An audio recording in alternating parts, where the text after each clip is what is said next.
What's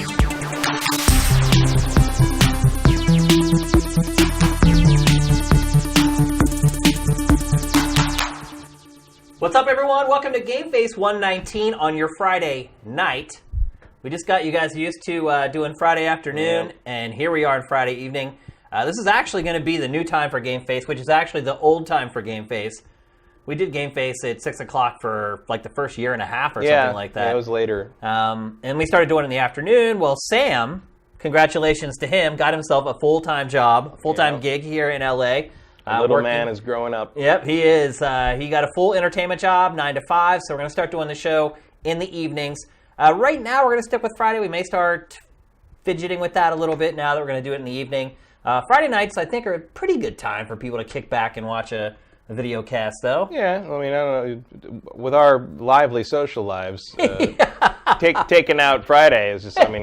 It does make the drive home a lot easier, I'll say that true. much. Instead of having to go home at rush hour, we'll go home a little bit later. But anyway, thanks to all you guys who made it onto the stream. Tried to message it out. I put up a couple tweets over the last couple days, kind of alerting people it was going to be on at 6. But it is going to be on later for the foreseeable future, just so you guys know. Let's see, a new GIF went up today. If you guys want to check that out, you want to twist your brain on some GIF over the weekend, that went up today. Also, the month has turned over. I know I've been talking about this the last couple weeks on the show, but it is March, so you guys can go back and resubscribe to Sifted through Twitch Prime. We had, by far, our best month ever on Twitch Prime for February. Literally more than double what we've ever had. So promoting it definitely made a huge difference. Talking about it on the show definitely made a huge difference. And if you guys can just keep doing that, that would be freaking awesome. It makes a big difference for us, so thank you very much. Another piece of housekeeping. Tomorrow, I'll be right back here at 1 p.m. Pacific to do today's high score. We're going to give it another whirl. I hope all you guys can show up and get your Skype ready, get your cameras ready to call in. We did, first show went great, more calls than we could handle. Second show didn't work at all. So this is kind of the one to see if it's going to get over the hump and see if it's actually a feasible thing to do in gaming. So get ready, 1 p.m. Pacific tomorrow. It will happen right at 1 p.m. Pacific. The show's obviously going to go up a lot later than normal. You probably won't be able to watch the show until Saturday morning. In fact, a lot of you guys who are in Europe may not be able to watch the whole stream tonight. I know that is one of the big drawbacks of doing the show late, is that our European and our Japanese audience, in all honesty, cannot watch the show live. We're just at a place where we don't really have any other choice. Another thing. Sam's got to eat. He does got to eat. Another thing. I know I mentioned it last week, but absolutely, GameFace is now on iTunes. Go and review it. Give us a great rating if you feel like you like the show. And for those of you who are on iTunes listening to this for maybe the first time, welcome to GameFace. We've been doing this show. We have 119 episodes, plus more that we kind of subtitled and didn't actually add to the canon of the show. And the cool freestyles. Yeah. The cool thing about it, though, is all our episodes are in there now on iTunes. So it's not like it just started with last week's episode and the whole library is there. So if you're new to the show and you just discovered us through iTunes, welcome. There is a ton of content there for you to go back and peruse. Just so you know, most shows are 2 to 3 hours long, all depending on how much news we have. But I know you can't see me if you're listening on iTunes, but welcome. And also would hope that you might consider pledging to our Patreon if you like the show at patreon.com/sifted. And with that... One more. I did want to thank everyone for the well wishes on Twitter and through Twitch chat and various things, because I was gone last week for medical stuff. I'm not done with that yet, so although there's a chance I may not miss any more episodes. But oh yeah, I should have mentioned. Hey, Matt's back. Yeah, it's looking pretty. It seems pretty good. Like it's more of a inconvenience than a danger, I guess, at this point. But it's still some minor surgery involved, so it's that'll be fun. Yep. So, but I have I've seen everybody sending me messages on Twitter and stuff, and I appreciate that. So thank you, everybody. Yep. Also, next week may be a little dicey. Sam is going out of town. I think the last day that we have an opportunity to do a GameFace is Wednesday. So hopefully crazy stuff happens in the next 5 days so that we have content for a show on Wednesday. If not, we may end up doing it early in the week, the next week once he gets back or something. We'll figure it out. But as always, we'll message that on our Twitter. Make sure you follow us at Sifted Games on Twitter to know when the show's going to happen and things like that. And I think with that, let's get on with the show. So, Matt, interesting story this week. Sega, poor Sega, puts up a demo of Yakuza 6 and in all territories, and accidentally uploads the full version of the game to the U.S. servers. And people were able to download the demo. No matter which territory you're in, when you download the demo, you download the whole game. Right. Like the demo's 37 gigs. And like even, as I understood it, even if you had to stop playing at a certain point, like basically it counted on the PSN store as you owning the whole thing. Yep. Yeah. Like when the game comes out, that will be unlocked for you, and you didn't have to pay for it. Yeah. Your progress is supposed to be saved. Right. So when you start the full game going forward, it'll... Which is good, because that's a lot. It is. It's a lot of cutscenes to watch again if it didn't. But Matt, can you ever remember this happening where a publisher basically just gave a game away on accident? I feel like that's happened a couple times, like by accident on like PC, but this is the first like console thing I can really remember of that. As you jump, if it did happen another time, it was probably also Sega. Yeah, I'm guessing it was. I feel like it was. Sega just I'm a Sega fan from way back in the day, like ever since the early arcade stuff, and it's just, I feel like my lifetime of Sega fandom has just been slowly watching them like kind of trip constantly and like a collection of foibles. Stumble into a wall and like lose the source code of Panzer Dragoon Saga. Right. And, like, yeah. They do make a lot of dumb mistakes, it seems like. I don't know why. I mean, maybe I just love an underdog. Yeah. I always love Sega more than. But I mean, I still love Yakuza is one of my favorite things going right now in gaming. So I'm glad they're still making them. This probably doesn't help. Yeah.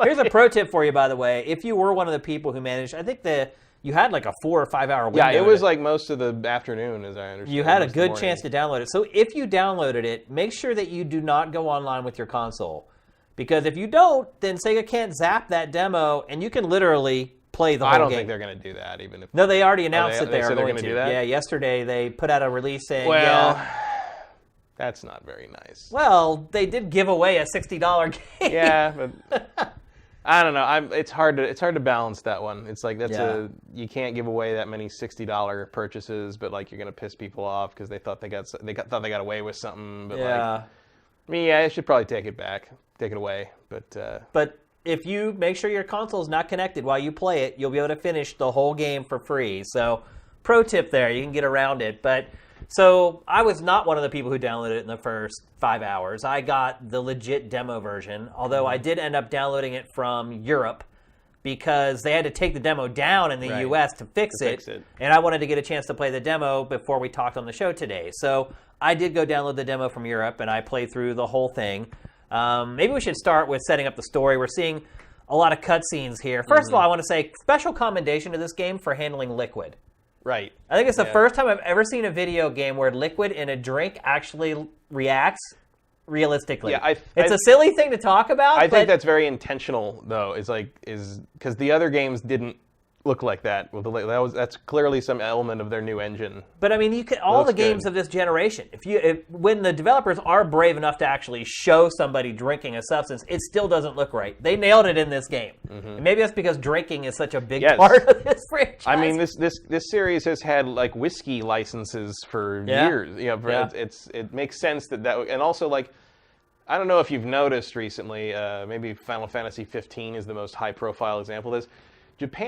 Japanese like games have a real thing with food porn now. Yeah. And like this also has Final Fantasy 15 was the epitome of that. Yeah. But like if you notice, like if you watch further on in this game, like the food you get also looks really delicious. Oh, yeah. So high quality food rendering is clearly a priority for this game. So let's set it up. First of all, the game starts with literally about 40 minutes of cinemas. Yes, I mean I'm not even exaggerating. It's like 40 minutes of cinemas to start the game. If you don't have the patience for some serious slow burn, Yakuza's not for you. Yeah, so you can probably already tell, I cut like the first 40 minutes of cinemas down to 5 minutes, and it still tells the whole story of the game. So basically the setup for the game is it picks up right after Yakuza 5. Sort of. Like this part is at some undetermined future point where Kazuma Kiryu is sitting around at New Serena Bar, beating guys up who mouth off to him, but also feeding an infant that we've never seen bizarre, before. Yeah. Now and then it cuts back to like basically the end of Yakuza 5, Right. where Haruka announces that she was raised by a Yakuza guy, while Kazuma is fighting a guy on the rooftop and getting possibly mortally injured, and he wanders away in the snow and passes out, but she finds him and he goes to the hospital, and then he gets arrested. He gets arrested because of other murder, Yakuza, right? For murder, for other Yakuza things he did. He goes to prison for like 3 years. And in the interim, because as of Yakuza 3, he and Haruka run an orphanage in Okinawa. This is the girl you're seeing in this scene right here. And this is also like, I mean, these games take place in specific years. So she ages, everybody ages as time goes on in the story. So she was like 7 or 8 or 9, I don't remember, in the first Yakuza, and now she's an adult and has had an idol singing career, and had to bail on it. Because in Japan, you can't deal with the Yakuza and be an idol. Yeah, idol singers have super squeaky clean, perfect images, and if you were raised by organized crime, that's not cool. And so she got out ahead of that and said, "I quit because I love my Yakuza dad and or adopted father, and and so he goes to prison and comes out of prison and goes to see the orphanage kids again. And for people who don't know, he started an orphanage back in Yakuza 3. Is that correct? Between 2 and 3. So when 3 starts, he's running this orphanage. It's kind of the new normal for him. And then a lot of the plots of 3, 4, and 5 have kind of been like things from the old neighborhood intruding on his life at the Okinawan orphanage and forcing him to go back and take care of business. And stuff like that tends to happen. And now the kids are kind of growing up, and there's a concern over like whether the kid, there's a kid, one of them is up for like a baseball scholarship, and there's kind of like this thing where Haruka is starting to worry that like their relationship or their ties to her and her ties to the Yakuza could hurt them. Could hurt their reputation, could hurt them and their opportunities. And so it becomes clear at some point she leaves like the orphanage and says she's going to meet up with Kiryu. And he gets out of prison 3 years later, comes to see them, and they're like, "Where's Haruka?" He's like, "What are you talking about?" And so she's been missing for a long time. You can see she tries to sneak away, but she gets caught. And one of the older girl, I think, catches her and doesn't tell anyone what's going on. Then she gets on a big boat. She gets on a big boat, and we don't know where she goes. Now the preview stuff, and I haven't gotten to, obviously the demo didn't go that far, but the preview stuff implies that there's a question as to whether the baby Kiryu's taking care of is hers. Okay. But the implication is it's probably some friend that she's taking. It's very complex. Yeah. It's Yakuza. There's always 14 different threads happening. I guarantee you, in here somewhere there's a major real estate corruption deal. This series definitely touches on themes that a lot of other games ignore. Yeah, and it does it in the context of kind of like this heightened sort of Japanese drama thing, where like you say, you cut 40 minutes down to an intelligible 5-minute summary. Yeah. But the process and the dead space pauses and the social dance of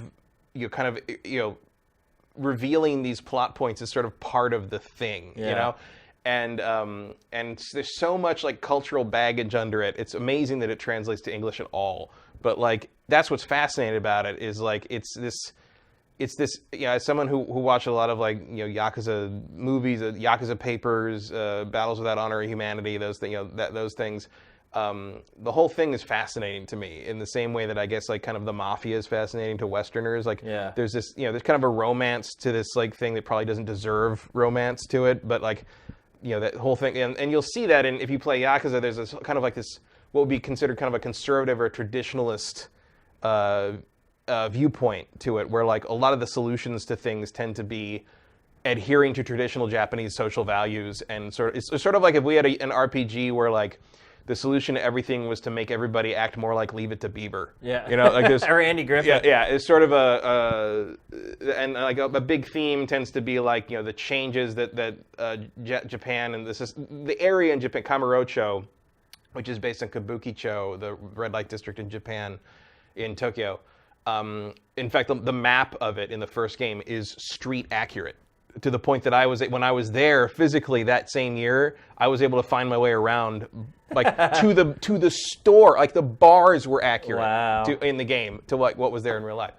But was Golden Guy in the game? I believe it is. Yeah. I believe that bar is. It's not called that, but there's something. Well, Golden Guy isn't one bar. It's that area, that strip of bars that are all the size of like a closet. And every bar has like a theme to it. And you just basically go one by one, and you go in and have a drink and check out their theme, and then you go to the next one. Yeah, I think that has been at least it was in like kind of a section off area in one of them. I can't remember.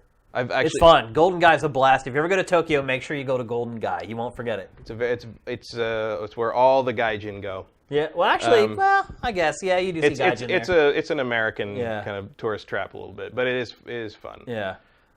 We should have said though how the whole plot gets set in motion. He goes to find her. Right. He goes to the orphanage. She's gone. Back, and so he heads back to Tokyo to try to find her. And that's where the whole story kind of goes into motion. Yeah, and he even says like when he walks under the big gateway into the area, he's like, I keep coming back to this damn city. Yeah. And like, that's the traditional, first, it's a big tradition now. Is like the first shot of him walking under that big gateway into right here. Kamurocho. This shot right here. Yeah. In fact, I think this was. In some of the preview material, they showed like a comparison of all the establishing shots of that archway in all the different games to see how it changed. Also because it's very accurate to the time that the games take place. So you can actually see, like Yakuza 0 takes place in like 1985 or something, 1986 or something, and you can see things get built up and the buildings change and like the sign styles change and there's more neon now and it's really interesting, the care and detail they put into these games. It don't need to be there, really, to make it work, but it absolutely needs to be there to make it what it is. Yeah. Now, look, I have not played a ton of Yakuza games. I've dabbled in a couple of them. I think a lot of people, maybe, who are like me, who haven't played a ton of them, they look at footage like this and they're like, oh, it's Grand Theft Tokyo. But that's really not... It's not it. It's not. It owes a lot to Shenmue. Yeah, it's really kind of the spiritual successor to Shenmue. I would definitely agree with that. It plays better than Shenmue ever did. Oh yeah, for sure. And they've revamped the combat in this to feel a little less stiff, and have a little more versatility to it, which I like. There's a more of a flow to this game than the previous ones. I think like it doesn't feel as stop and start.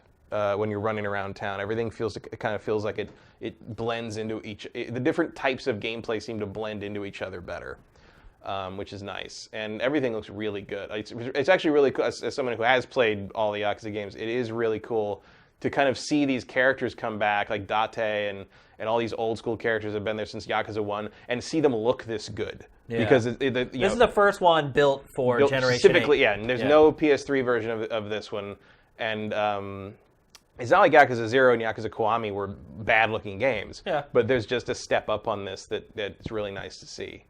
Ooh, some big-ass traffic cones. Yeah. The attention to detail goes so far. Let's put it that way. Yeah.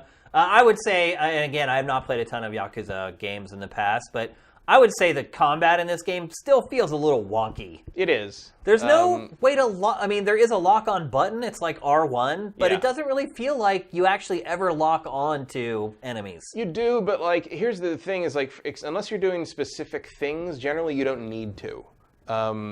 You'll get it and that's the way all of them are. Even games I've already played in this series, I go back to them. I'm like, oh, I can't remember how this works. And like 3 hours in, I'm just like, oh yeah, I'm just boom, boom, boom, boom, boom. Like I don't even need to look at you. I'm fighting you off camera, basically. Well, so like it's not really an RPG, but there is leveling. You don't level up your character. You level up 5 attributes that he has. And you can also get like moves and new attacks. But it's better to.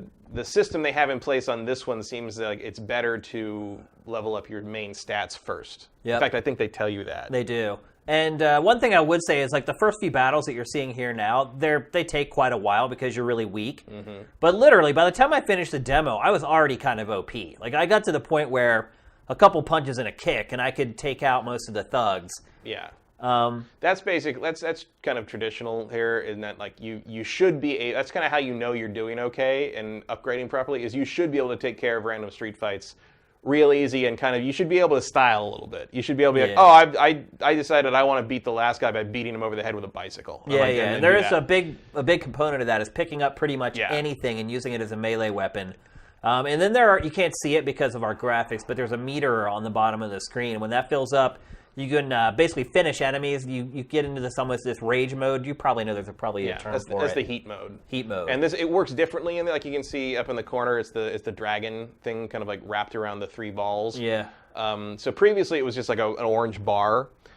This one you can spend it differently. So like you power up differently when the balls are filled.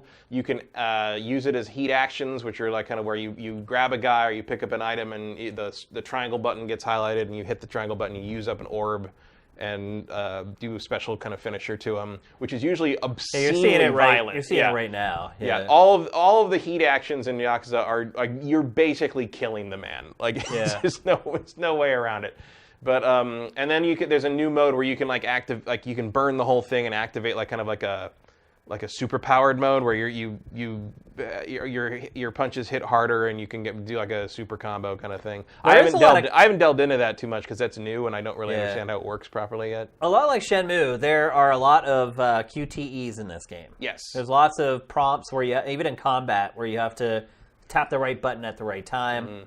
Mm-hmm. There are no vehicles in the game that you can drive. No. But as you saw right there, you can hail cabs, and they'll basically take you to almost any point of the city that you have unlocked in pretty much an instant. But there are little things like what you're seeing right now that are like GTA. Like it's kind of like this living, breathing place. You can walk up to machines and vending machines and get stuff that will boost your powers, like your fighting power, your defensive power. It'll restore your health. And then there's lots of little shops and other things around the environment. So here you can go and you can buy food. Maybe this will show some of the models you were talking about, Matt. Yeah, you'll see a little bit of the food here. Yeah, it's extensive. Like this part of the game is a really big part of it. Yeah, and there's always been, basically going to eat things has always been beneficial in some way. Like it gives you, in the old games it gave you XP. There's usually like an achievement or rewards for eating all the food in each restaurant, like trying everything on the menus. Yeah. And then this one, it actually does help level your stats up depending on what you're eating.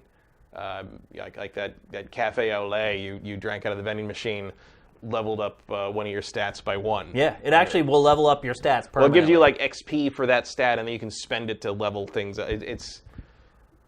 It's not quite an RPG, but it does have those elements to it. I would call it an action RPG. Mostly. Ish. Yeah. It's got its own style and it's got its own idea of what it is. But you got XP and you choose how to upgrade your character and you get new moves you can buy with your XP. Here's a bunch of stuff that gets leveled up right here. There's side quests. There's it's all there. Yeah. And I will say, at least for the part that I've played, the leveling is a little over generous. It won't stay that way. I'm sure it doesn't. But I'm sure they're just doing it so it's easy for people to get into the game. But also, he's been in prison for 3 years. He's got to get his sea legs back. That's true. And then there's other little stuff. You'll see here in a second. There are batting cages that you can go to. Mm-hmm. And you can go, and I don't even know what this is. What is this? Oh, this is a hostess. This is like a... Is that a hostess bar? No, this is where you go to kind of decide which hostess bar you want to go to. Oh. Kind of thing, if this is what I'm thinking of. I stumbled onto this room, and I was just like, what the heck is this? Yeah, so that's like, eventually, when the hostess bar activity opens up, which may or may not be another character, I don't know. I've been keeping a little in the dark on how the specifics of this game. But... like usually what that is like you basically look up the various who's in what bar, and like the guy who's standing there can give you information on which girl likes what thing, so you know what to buy her as a gift and get her heart rating up or whatever. And then there's also there's tons of weird. There's actual Sega arcade karaoke. Karaoke. There's actual Sega arcade games in various places. There is the idol singer coaching thing. It'll be later on in the game. Lots of little systems in the game. Yakuza 5 had the porn tapes basically. Right. Of like, There's a lot. There was, and they've also had, mahjong and poker and just endless mini games. These things have. And some of, I don't understand how some of there's been a couple of like shogi. Like I don't know how shogi works. The 3 different Yakuza games. Mahjong. I don't know how to play Mahjong. 3 different Yakuza games have tried to teach me how to play shogi, and I do not understand what the hell. I've been to Vegas. I don't know how many times. I've had Mahjong explained to me probably 20 times. I still have never. Look, if it's not Shanghai, I can't. It's like it's like that's as close to Mahjong as I get. So yeah, there are elements of this that are kind of like the GTA franchise, but it's a lot different. There's no guns. There are some. Are there? Very rare and very hard. I don't know about this game because I haven't gotten any guns, but in the previous games, the guns are very hard to use and very hard to aim, but if you do get a shot off with them, it does massive damage, obviously. Yeah. But they're rare. They're very, very rare. No carjacking. Like, the whole crime part of it is pretty much... Other than the fact that you are a criminal. Yeah, well, you're a criminal in a kind of a vague sense. Like, Kiryu hasn't been really part of the Yakuza for like 6 games almost at this point, if you count the side stuff. But he still does a lot of sketchy shit because like he's got to do it to save his family. Yeah. Okay. And his family is orphans. Orphans, Shane. Yeah, that the game does seem to kind of use that as a crutch to rationalize a lot of the stuff that's going on, and I get it. Kids are an easy... Yeah. Well, also there's like kind of the thing of like a lot of Kiryu's motivation tends to be he has to do what he has to do to set things right. And no one else can do it because no one else is as awesome as he is. Or like, if you work within the law, you can't solve the problem properly, so he's got to do it. And it will inevitably end with him and another guy on a rooftop with their shirts off to show off their dragon tattoos. Right. In the rain, fight. It's you know where it's going. There's a lot of posturing in this game. Yeah. I enjoyed the time that I spent with it. It is a little slow. The cinemas to me are a little overwrought. Mm-hmm. Like I said, I cut down the first 40 minutes into like a 5-minute montage that still told the story just as effectively. There's a lot of reacting to things, and it's a little bit like Dragon Ball in that way. Yeah, struggling to get what they want to say out because it's so difficult to say it because it's so dramatic and traumatic, and it's just like, just talk. Also, the thugs are all over the city, but you can see on the map. They'll be like red. Yeah, it's a rough town. Yeah, but there are times where literally you really can't avoid getting in the fistfights. Yeah. Sometimes I'll see him and I'll turn around and try to go down an alley, and sure enough, there's another gang in the alley. Yeah, you can wear various items that will lower the encounter rate. In fact, I think you get one of them for having saves from the other Yakuza games on your PS4. I got like a rainbow like shirt or necklace or something that basically like lowers the encounter rate. And there's other stuff that will raise the encounter rate. Your encounter rate actually, in the previous games and the other games, your encounter rate goes much higher if you are drunk. Oh. Because people will start more shit with you if they see you're drunk. Makes sense. But that traffic cone is huge. Yeah, I don't know if that's like an error or if like they actually have cones that big. I've never seen cones like that, but they do have weird things in Japan, like these little robotic like traffic signal dudes. Mm-hmm. Instead of having a guy stand there and like turn the sign, they have like a really simple robot that does it. Right. It's possible. I've never seen that. I've seen glitches in the various games where like the various items like that were bigger than they were supposed to be. So that might be an error, or it might be maybe. So there's a normal green traffic cone right there. So maybe there are traffic cones that big in Japan, but I don't know. Yeah.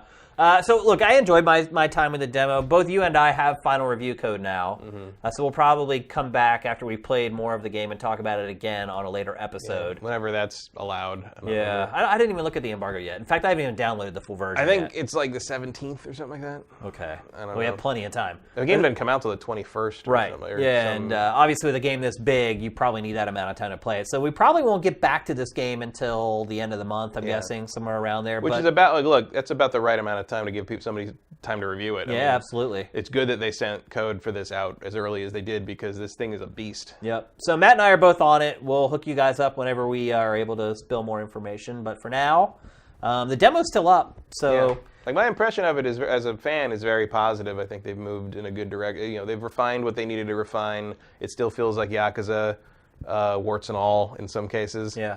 And I'm a real easy sell with this series, basically. Yeah. Well, you're a fan. Yeah. So, and I'm a noob. So it'll be interesting to kind of put our heads together at the end of the month and see kind of where the It'll be interesting to see if this, because I feel like Yakuza 0 is kind of the perfect intro to this series because it's the first one, chronologically it's the first story. It has a lot of Majima in it, who is one of the best characters in the whole series. I don't know how much Majima is in this one, obviously, because we haven't gotten that far. Yeah. But I'm interested to see, because 6 is sort of the crescendo of the whole thing, and it's going to be interesting to see if it does the job for someone who doesn't have any attachment to these characters or this story already. Yep. PS4 exclusive, by the way. Only for PS4. So sorry, Xbox folks, you can't play it. But if you have a PS4, you can go download it. The demo has been fixed in the US now. You can download it in every territory. You should know by now, if you're on an Xbox, you ain't playing Yakuza. Yeah, it's because the Yakuza has never been released on Xbox. No. It's always been PlayStation. So, all right, let's move on. We're going to talk next about a big anniversary. Matt, it is the 1-year anniversary of the Switch. Oh. I will say... Still no online service, huh? Not really. I mean, that's been the big stink in the last week, is that Payday 2 came out for Switch, and there's no voice chat. There's still only voice chat for one game, Splatoon 2. That's it. So, obviously with a game... Can you imagine if Sony did that? Kazurai would be burned in the street. I know. Like, it's amazing what Nintendo gets away with. Yeah, for sure. So... in the developers, Starbreeze, the developers of Payday 2 are like, yo, like, hey, what are we help us out. It even went out, and this is very rare, for a developer or a publisher to go out in public and basically shame Nintendo. Yeah. Because it said, we have been in constant contact with them, and they blow us off. Sounds familiar. Just completely ignore them. Like, people wonder why Nintendo has had such a problem with third parties for, like, 20 years. Yeah. This is why. Yeah. They're terrible at it. Yeah. And Nintendo has, they came out of that mentality that, like, they need Nintendo more than Nintendo needs them, and Nintendo still hasn't quite realized that is not, really the case, and hasn't been for a long time. Yeah. The last time they had, like, what I would consider functional or sufficient or acceptable third-party support in terms of parity with other, the other consoles' libraries, the GameCube. It was, yeah. And it only sold 20 million, ultimately. So it's been a year. And I should say, by the way, my Switch finally works. Yeah. Nintendo repaired it. They sent it back to me very quickly, I would add. Your saves were there. My saves were all there. I saw Brian Altano from IGN. He sent his in and lost all of his data. But for me, they sent it back. It was also the same unit. I knew it was the same unit because it had the same scratches on the screen from the dock. So they fixed it. They didn't just replace the unit. I got all my saves back, and it works great. And I will say, it is like a whole different experience when it works the way that it's supposed to. I actually really enjoy playing with my Switch. Unfortunately, there just aren't a lot of games right now to use, because I already played through Zelda and Mario and all that kind of stuff. We'll talk about another game for Switch a little bit later on in the show. But so, Matt, looking back across the first year for a new Nintendo console, what are your impressions? Are you satisfied with what Nintendo's done in the first 12 months? Well, I guess it depends on your perspective. As like someone who bought a Switch knowing that I was buying it to play Zelda and Mario and anything else was gravy because it's a Nintendo system and that's what this is, I knew the deal. It's exactly what I thought it was going to be. I played Mario, I played Zelda, I played Mario and Rabbids. I tried to play Xenoblade 2, Chronicles 2, and did not like it, and I haven't really touched it this year. I will probably... I mean, I played Bayonetta. That came out. I played Bayonetta 1, and I will probably play... I don't know. I might play Hyrule Warriors. I played a little bit of that. I like Hyrule Warriors. I did not. I didn't like Fire Emblem Warriors very much, but I thought Hyrule Warriors worked better. Well. It's definitely better. Yeah. I like Hyrule Warriors art design better. Like it just feel it's also funny because it's better than Dynasty Warriors 9. Right. Well, that's the weird. I would say how did that happen? Well, I think that's probably Nintendo sort of like demanding a certain level of competency in a game that has their IP in it. Like I have to think that's what it is because like Hyrule Warriors and Fire Emblem Warriors both feel markedly better than anything Dynasty Warriors for like 3 entries at this point. Well, the new one, man, it got hammered. Oh, jeez. Like, what are you doing, guys? Yeah. Come on. You want to talk about a Yakuza story? Yeah. There's rumors about Dynasty Warriors. Let me tell you. Yeah. I mean, back in the day when the original PlayStation and part of the PlayStation 2 era, the Yakuza basically had control of all CD-ROM production in Japan. And basically, the word is that if you had to basically like have an allotment ordered for your store of those games, or you would be in trouble. I mean, you had to go through like Koei to get your games produced in Japan for a really long time. That's not even just a story. That is the facts. That is 100% true. I've heard it from the mouths of people at Koei. I mean, they told that story to me about it. Because I always wondered, I'm like, because you go to Japan and you'd go to Koei's building, you're like, damn, like, really? How do you guys afford all this? And like, I started out, like, I shot a documentary with them at one point, and towards the end of the shoot, like, we had all just become friends. And we went out like the last night before we were to leave to come back to the U.S. We just basically went out to get drunk. And I just started asking them all the questions that I was like, after hanging around with them, I'm like, so what's the story with like, where's all this money coming from? And they started telling me this story about how they basically had a monopoly on pressing games in Japan for like years. And everybody had to go through them to get their games pressed. And then they started talking a little bit about some other stuff I probably shouldn't mention on the show. But yeah, I mean, there's some shady back history from Koei. Anyway, we're on a tangent. We're supposed to be talking about the Switch. I, for one, am completely satisfied with Switch. And we were showing that. I'm satisfied in the sense that it's exactly what I thought it was going to be. Yeah. If I was like a younger and I didn't have the money to spend and I was buying it as like my only system, I would probably not be very happy. Well, like we were just showing some old B-roll from GameFace from launch week for Switch a minute ago, and if I think back to what my If I think back to what my impressions were back then and what I thought the Switch would be now, to me, it's been way better than I thought. At least as far as the amount of software on the system. And I mean, a lot of that has to do with how strong it came out of the gate. But the fact of the matter is, I never would have dreamed the Switch would have the number of games that it has a year from then. Yeah, I mean, it definitely has more games than I would have expected. But at the same time, most of those games are ancient. Yeah. Like there's a lot of it's like the thing with this week. They're all old indie games. Like Diablo 3, which isn't even happening. Not happening. That's not happening. Not happening. Yeah. So that's not even happening. Yeah. But it's like Blizzard said that. But it's just like these weird things where I'm like, so much of the Switch library and the things that people who are Switch fans are talking about are irrelevant to me because I've already played. It's irrelevant to a lot of people. Like there was all this stuff of like I saw like people talking on Twitter and stuff about like they were comparing Doom screenshots, and I was like.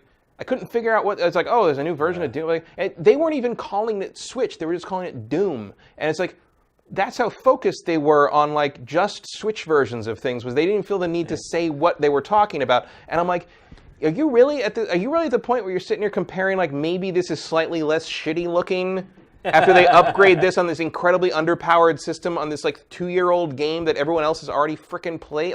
Like who cares? Like it's great that like if someone who doesn't have a PC or doesn't have stuff like that and just has maybe you're a kid with a Switch, but if you're a kid with a Switch, why are you playing Doom? Yeah. Like I don't understand who that's for. Like I guess I get that people want to play it portably, but that's nightmarish to me. Well, I'll say one thing: there has been a fringe benefit of Switch for Sifted as a website, and that fringe benefit is that it has forced us to add tons of games that were released before the site launched. Wow. So literally, since Switch launch, we have added just dozens and dozens of indie games that were released before Sifted was ever a thing.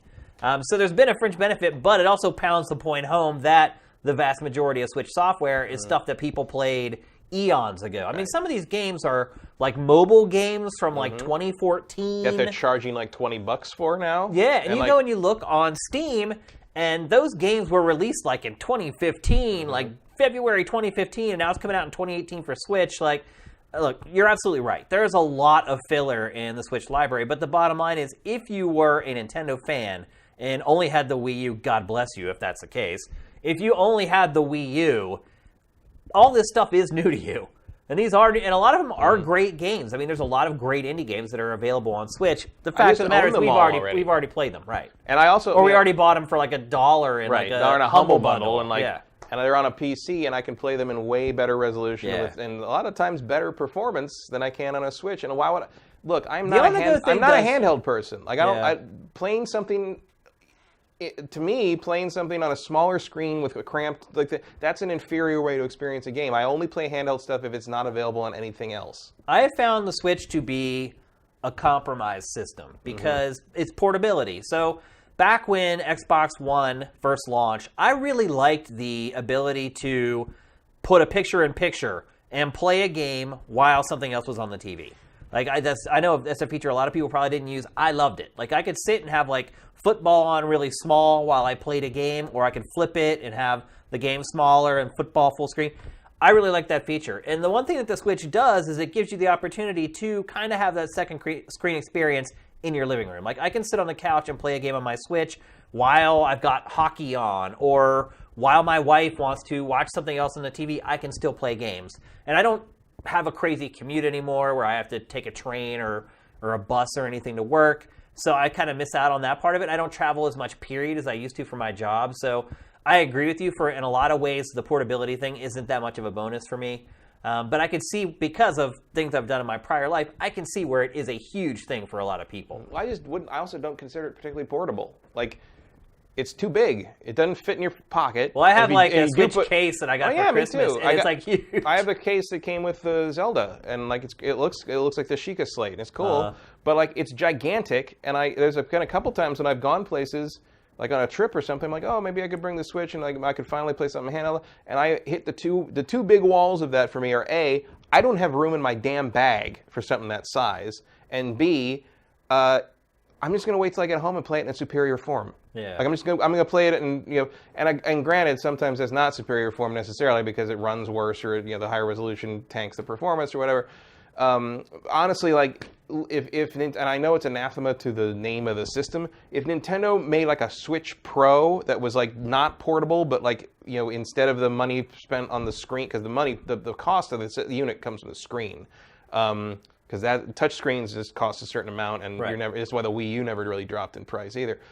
If you gave me like a version of the Switch that was just a console that you couldn't play on the go, and it was more powerful PS4 Pro style, and like played the games better, and I could play Zelda like smoothly at 1080p or something, I'd give you my money right now. Yeah. Like that's what matters to me. I don't care about the portability. I mean, it would basically just be an NVIDIA Shield. Yeah. I mean, that's really what the Shield is. I mean, it's the X1 Tegra chip. Yeah.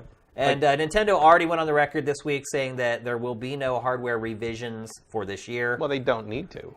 They don't need to, but typically Nintendo's handhelds get a revision. Yeah, but it's that second year. It's not just their handheld; it's their everything at this point. And I think, except for Wii, you never got one. I think it's wise. I think it's wise of them to not try to split the base right now. I don't confuse anyone. Make the Switch the Switch.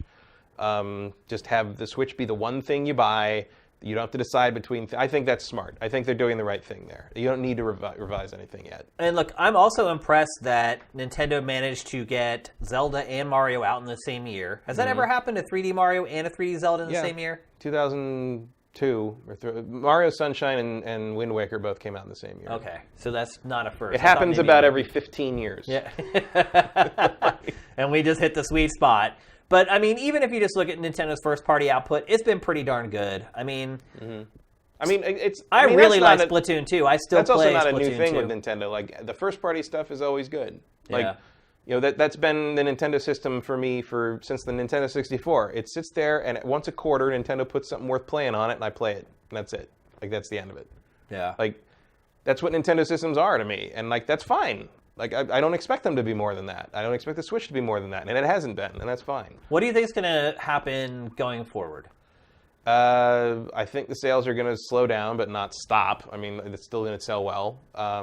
We need to see what their fall lineup is going to be. I think if the rumors that Pokemon is being localized right now are true, it's going to have a monster fall, as in, like, the fall season will be a monster for sales, not that they're going to fall monstrously. Right. I mean, it all hinges on what their latter half of the year release. I mean, look, it's. I mean, I think you can count on it's Smash a barren Brothers, time. is probably going to come out this year. I'd be surprised if we didn't get Smash Bros. At some point. I mean, in fact, they might want to release that in like summer or something. Right. They need something. It's bare. I mean, I wouldn't even be surprised if they roll everything into is a little E3 barren right now. and they say, "Hey, Smash Brothers in 2 weeks," or even Smash Brothers is in stores like now, or there's a demo on the eShop of Smash Brothers right now. Yeah, it'd be a demo. I mean, Nintendo doesn't do that. Nintendo doesn't. Diddy Kong Racing. Yeah, and look how that turned out. It sold well. Sold like 3 million. They sold rare. Yeah. Yeah. So what letter grade would you give Switch for its first year in existence? That depends. Like, am I grading the games or am I grading the system? Both.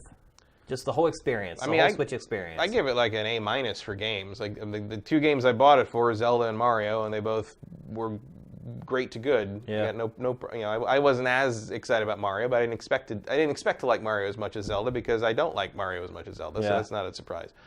So right there, I was hoping for better out of Xenoblade 2. I think I find that game to be an incredible disappointment on the whole. I don't think you're alone there, to be honest with you. I don't think so, no. But I mean, that is a good point. They did get Xenoblade Chronicles Yeah, they got it out. They did it. It's a gigantic game. It probably needed a little more time in the oven, but I don't think that would have changed my main complaints about it. My main complaint about it is they went like weirdo shonen anime with it, and like everybody's tits are hanging out everywhere, and like it's just embarrassing. I think for the most part, and it's well, we had talked about some of that stuff before it ever even came out. Yeah, but like it didn't do anything when you got your hands on it to change my mind about that stuff. It didn't do anything to mitigate that part of it. It was just like in fact it doubles down. And and I remember I went home and tried to play it again, and there was a whole.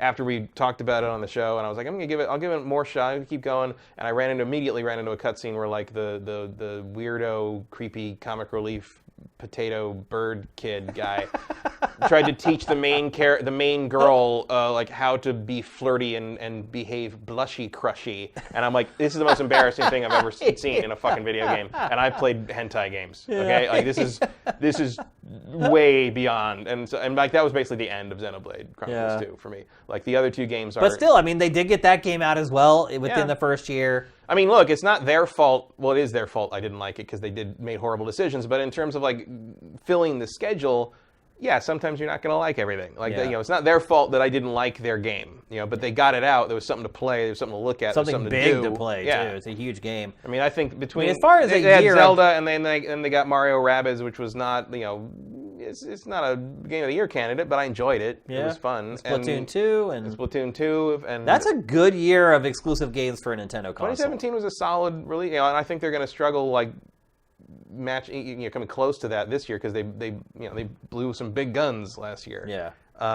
They could probably use a really big RPG, and that's what kind of like Pokemon. Everybody hopes they got Pokemon in their back pocket, and I think they do.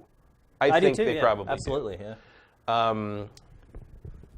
So we'll see. It's just kind of a barren first half of the year, but it's kind of a barren first half of the year for everybody so far. It's not just Switch. Like, it's not just Nintendo. Yeah, we've been working hard to make these episodes happen for sure. I mean, it'll be mitigated a little bit when we got God of War and Far Cry 5 and so that's. But they're coming up soon. But everyone's in the same boat in terms of the drought right now, I would say. Yeah, I would give Nintendo a flat A, not a minus. I give Nintendo an A.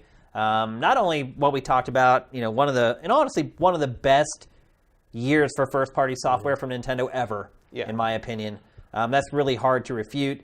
The indie stuff, it has been this deluge of almost shovelware, but it's an accumulative effect where it's convincing other publishers to get on board. Seeing everybody doing it, you want to do it. You think everyone's can't be stupid. Well, we'll see because I think that's going to continue to be an issue. And Rabbids sold well. Rabbids sold well, but you look at things like Capcom's like, oh yeah, we want to get on board. And I was like, what about Monster Hunter World? Well, Monster Hunter World, no, because there's no way you it would can't run it. Switch, that's going to be a hurdle no matter what. Right, and that's going to continually be a wall thrown up in front of third parties. Is that just like everything Nintendo since the Wii, if you want to put something on our system, it's got to be some specialized thing built for our underpowered hardware. Yeah, and that is where so in terms of what I played, it's like an A- because I liked most of what I played.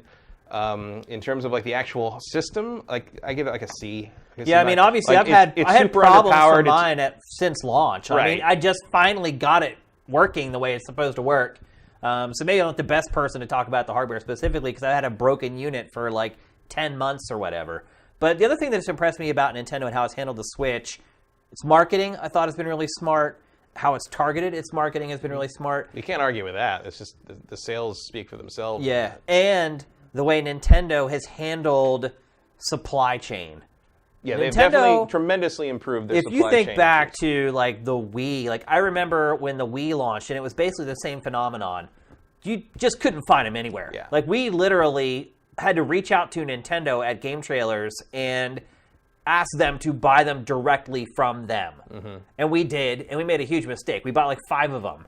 Because we were like, dude, this is like the new normal. Yeah. Well, seriously, it was like the biggest new console ever. We had a G4. We established a whole room for it. Like we built a room where we could shoot Wii stuff because we needed like live action footage of people doing stuff. That was like the new thing. So we built a whole room for quickly and easily shooting live action footage of people playing stuff. Yeah, I mean, we thought it was going to be the next big thing. We never used it after like the first 6 months. Literally we had. Well, at first Nintendo was so backwards it didn't even have debugs. Right. So you had to wait for them to send you code, and they sent you what were green discs, basically, which were these discs that would only play in the consoles that they sent you. Mm-hmm. But then eventually they did give us debugs, which were chained to a desk and were always connected online. And if somebody came in, like the cleaning ladies came in and like flipped the light switch that was tied into the plug it was in, I would get a phone call from Nintendo at 4 a.m.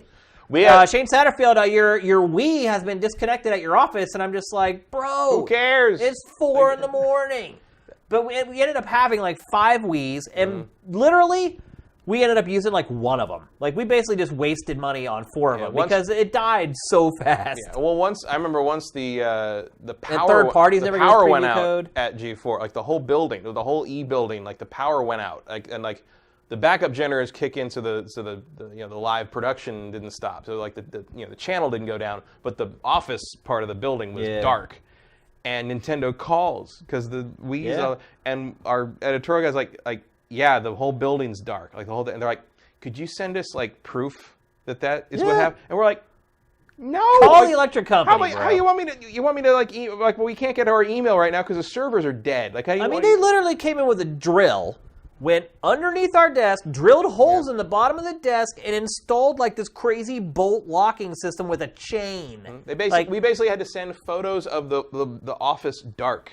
It's like this is the power is out. Like we can't turn anything on. We're telling you this stuff at least I'm telling you this stuff to make a point of how Nintendo has evolved. In fact, when Iwata passed away, I wrote an editorial that I published on Sifted about how I felt he had changed Nintendo drastically. And I mean, when I first started in the industry, Matt, when Nintendo's first party games came out, they came to you with these crazy long ROM carts that were literally like 10 inches long in a locked box, locked into an N64, and they sat there and watched you play the whole game. I still have one of those. I have a ROM. I have an Ogre Battle one. I have a Space Station Silicon Valley one. Ooh. Yeah.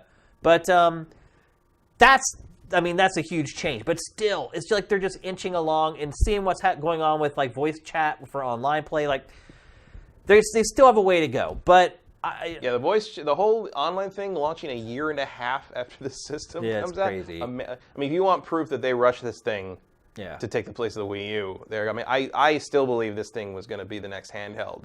And because of the Wii U crashing and burning, they decided we got to come up with a way to make it the console too. Well, they also probably counted on, power-wise and price-wise, by the time they put it out when they were originally intended to, which would have been probably right around now or maybe at the end of the year, the price to make them would be cheaper, and they probably could have sold it for cheaper, but they push it up, push up the price. Or sold it for the same and had more power in the unit, which would be preferable to me. Because it clearly struggles to do, even in handheld mode sometimes. I know. Yeah, there are frame rate problems and all kinds of other stuff with third-party games. But runs Bayonetta well. Looking at that footage from GameFace a year ago, remembering what my state of mind was regarding the Switch and what I thought the prospects for the Switch were, it's completely blown my expectations out of the water in pretty much every way. I really thought their online would be a little better by now, but it's not really all that surprising that it's not.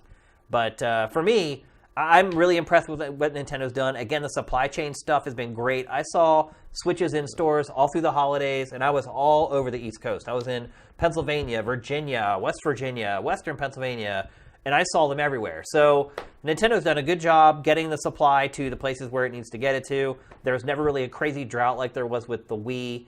I just think Nintendo's learned a lot of hard lessons over the years, and it's applying them now to Switch. I am just really interested in how quiet they are right now. Well, it doesn't. You mean Nintendo is? Nintendo, or the Switch is? Nintendo. Like I don't even. There aren't even amiibos on the release schedule. Like we don't know anything about what they're doing. Like that one Direct where they basically Nintendo and the Labo, Labo. Yeah. But like in terms of like kind of like what the plans are for like the rest of the year and kind of where that's going. What games are coming out? Yeah, we don't know anything. Yeah. And like we'll talk about one game in a little bit. And you wonder about like, are we gonna have to wait till E3? It's possible. Like.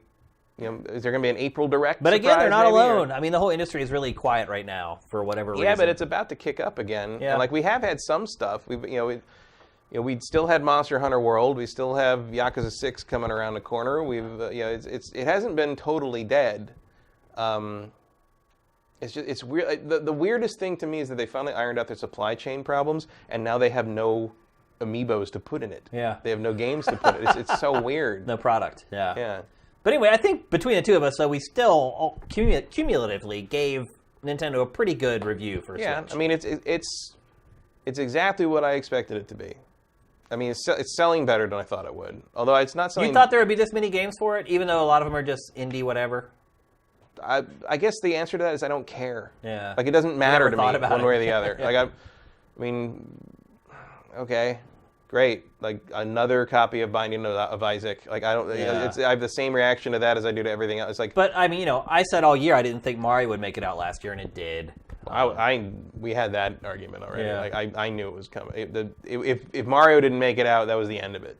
Like they had to get that out, and they did, and it was great. good. So good first year. Let's see what Nintendo can do with year two. I think it's looking a little dicey right now. They get that Pokemon game out.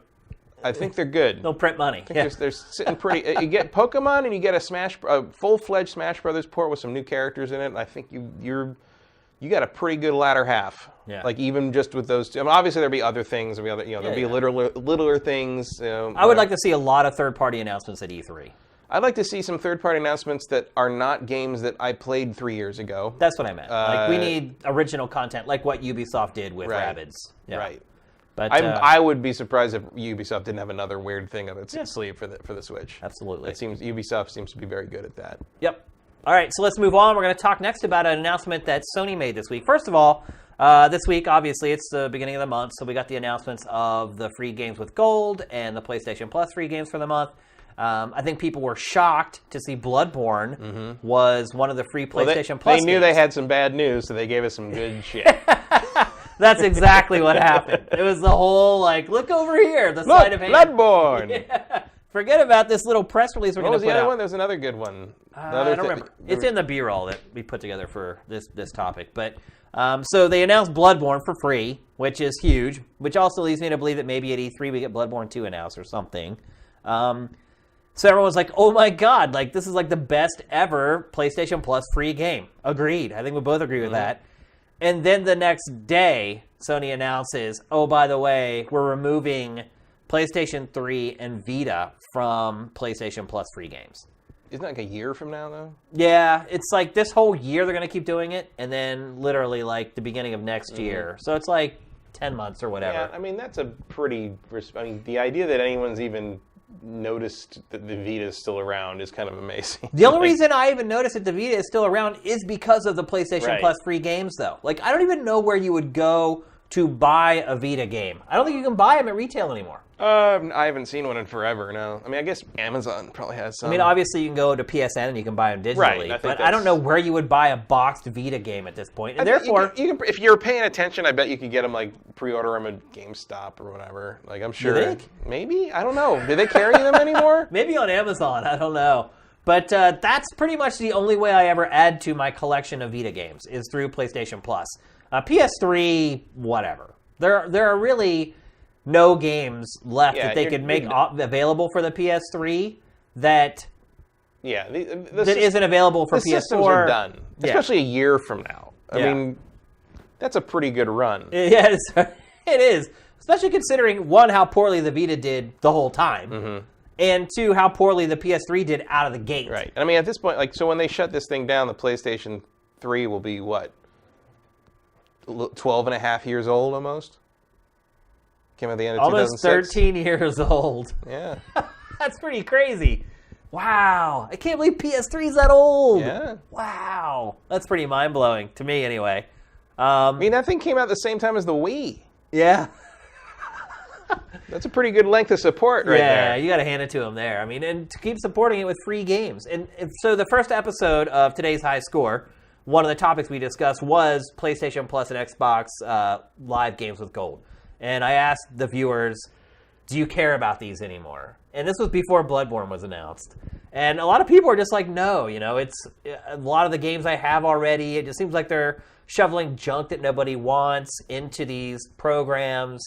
And the developers are more than happy to do it because their games aren't selling anyway, and they might as well make a fraction of what they would if they had sold, if they had tried to sell it to someone because no one's going to buy it anyway. So at least they're getting something for the game. And then there's the whole thing of getting more people to play it and talk about it and blah, blah, blah. And then, like the next day, they announced Bloodborne. So I think, do you anticipate that the games that are going to be available are going to get better? I mean, obviously, they're going to have to be all PS4 games. Not necessarily. I mean, You think Bloodborne is just a flash in the pan? I think Bloodborne definitely is in part chosen because they knew they had Some bad news to a deliver. bad thing to have to tell people. Yeah. Yeah, and so the time is pretty much right. I mean, I think Bloodborne has probably sold what it's going to sell for the most part. Yeah, and yeah. I mean, look, everyone I know is like being like, "Oh, that's a great free game." I'm like, we all have it already. Yeah. It's like Even I have it, and I don't Yeah. like it. So it's kind of a nice moment to be. And the other thing about it being Bloodborne is like, maybe that means something. Maybe That's what I was saying earlier.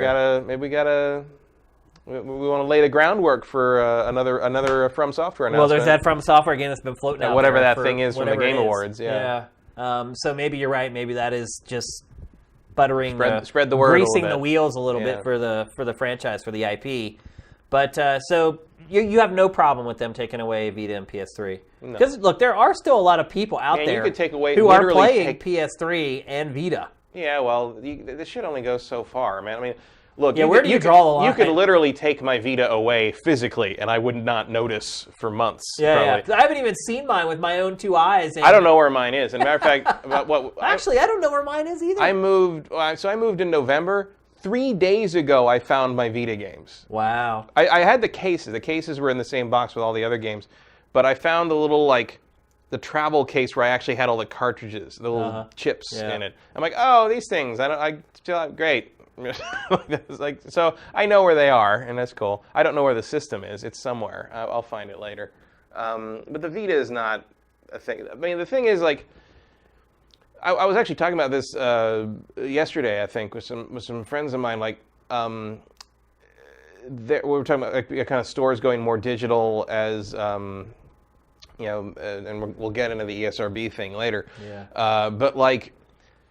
And they were talking oh, just go full digital. Who cares? It's going to damage used games. But who the hell buys used games anymore? And I'm like, and I had to speak up because I ran a independently owned video game store from 98 to about 2000. And the thing you learn, because it was a very poor area that it wasn't an upscale location, Right. let's say. And the thing I learned doing that is there is a whole second wave of customers for games that buy last gen stuff because they can't afford current gen stuff. Yep. It's almost all used. It's almost so the publishers don't care because it doesn't make them any money. Right. But there's a whole wave of lower income families that rely on sort of this used merchandise to keep up with this hobby, kind of in a 5-year delay. And think about those people though. If they aren't $50 a year for a PlayStation Plus, that's what I'm saying. It's like to them it would be a boon. I mean, that's one thing I will say is I was putting together B-roll for this today, and even just watching it here live on the show. Wow. Look at all the free games we've got for being on Xbox Live and PlayStation Plus. And this is just, I think this is 5 or 6 months worth of games. Mm-hmm. And you start going back how many years I've been a part of Xbox Live since I started doing this, how long I've been a member of PlayStation Plus. I've literally been given hundreds of free games. And now on Xbox, you have these old games that you can play on the backwards compatibility program. They look better and they play better. That's mainly what I was playing this week, in fact. Yeah, but texted you. I'm like, what have you been playing? You were like playing Crackdown 1 on Xbox backwards compatibility. Crackdown and Forza Horizon 1 on Xbox One X. And look, I know a lot of people... Crackdown's not as good as I remember it. Yeah, I've been trying to tell you that for like 10 years. Like it's weird. It's not good. It's just not a good game. I feel like more like we progressed past it. I had progressed past it the day it came out. But... Also, like the lock-on system is not very functional. Also, it got me thinking about Crackdown 3 and the idea of trying to sell a game about a super over-equipped, super militarized, like lethal police force that doesn't care about civilian casualties and like murders giant, gangs full of ethnically centralized people. Like that's a hard sell in 2018. It is, yeah. You're not gonna get away with that. I don't know how well that one's gonna play. But anyway, I think there is I don't know how many of the people I'm talking about kind of like deal more in the used kind of like cheaper games from last gen thing are subscribing to PlayStation Network for $50 a year. That's an expense that probably a lot of people don't feel they need to But have. If you look at it, though, what they're going to get, if they're someone who hasn't been keeping up with games, I mean, it is worth every penny and then some. It's been 12 years. Yeah. And if you have been subscribing, I mean, I do subscribe to them, and I don't play PS3 stuff much anymore, but I do, when they go up for free, I do add them to the library. So do I, yeah. And like, in fact, the other day I was like, oh my gosh, it's the 28th. I need to go get the stuff before it's gone. If you look at my list, hundreds. Like I'll never play them all. I'll never even play them. A lot of them. Like it's like on one hand, it's like it sucks like that you won't get that benefit anymore if you have a PS3. But it's like at the same time, like what else do you want in the PS3 library? They've hit almost all the major stuff. Well, most of the PS3 stuff that they put in the service anyway, you can also play it on PS4. Yeah. A lot of it is like games that came out for both. Yeah, remasters or whatever. So I don't know. I think that when you got to move on sometime. You're right. On today's high score, like I kind of had the impression of, who really wants these games anymore? A lot of the people who called in kind of felt the same way, but actually, like going back and looking at this stuff, and from the perspective that you mentioned, I mean, there are a lot of people out there who don't have a lot of disposable income, and they're playing like they picked up an old PS3 for like $50. And they need something to play on it. They can't afford a ton of games. These services are great for people like that. And again, like I'm like you, I have hundreds and hundreds of games in my library, all basically as fringe benefits for just subscribing to their service. So sometimes it's hard to put yourself in the shoes of somebody else. Especially on the flip side, if you don't have a lot of disposable income and you bought a Vita, that's on you. Yeah, that's your fault. Without a doubt. So I don't know. I always wish that whenever we had one of these discussions about systems being sent out to pasture, we had taps on the TriCaster, so we could just play taps and we could stand at attention and say au revoir to the... So do PS3 games still come out? Like at retail? Like on... Like is it just like was there a Madden? I don't think so. I don't think so. No, there wasn't a Madden this year. And that's the other thing, too. Now all the big sports franchises have finally cut the cord, and like you're not getting FIFA or like Madden. To me, that's the death of a system is when there's no longer FIFA or Madden on it. They're always the last ones to go. Yeah. I think maybe Winning 11 was still on PS3 last year. That's Konami, though. Yeah. And they don't count.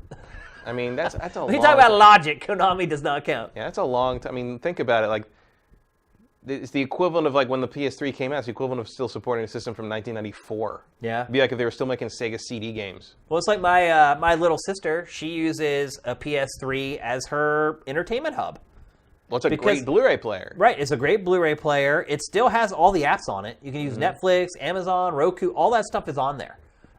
So she uses it for that. Like, she doesn't hardly play games. I still have my 60 gig FAT. So do I. From launch, and I use honestly the thing I've used it for the most in the last year is probably playing PS2 games. Yeah. Because it's got the native backwards compatibility. All the way back to PlayStation 1.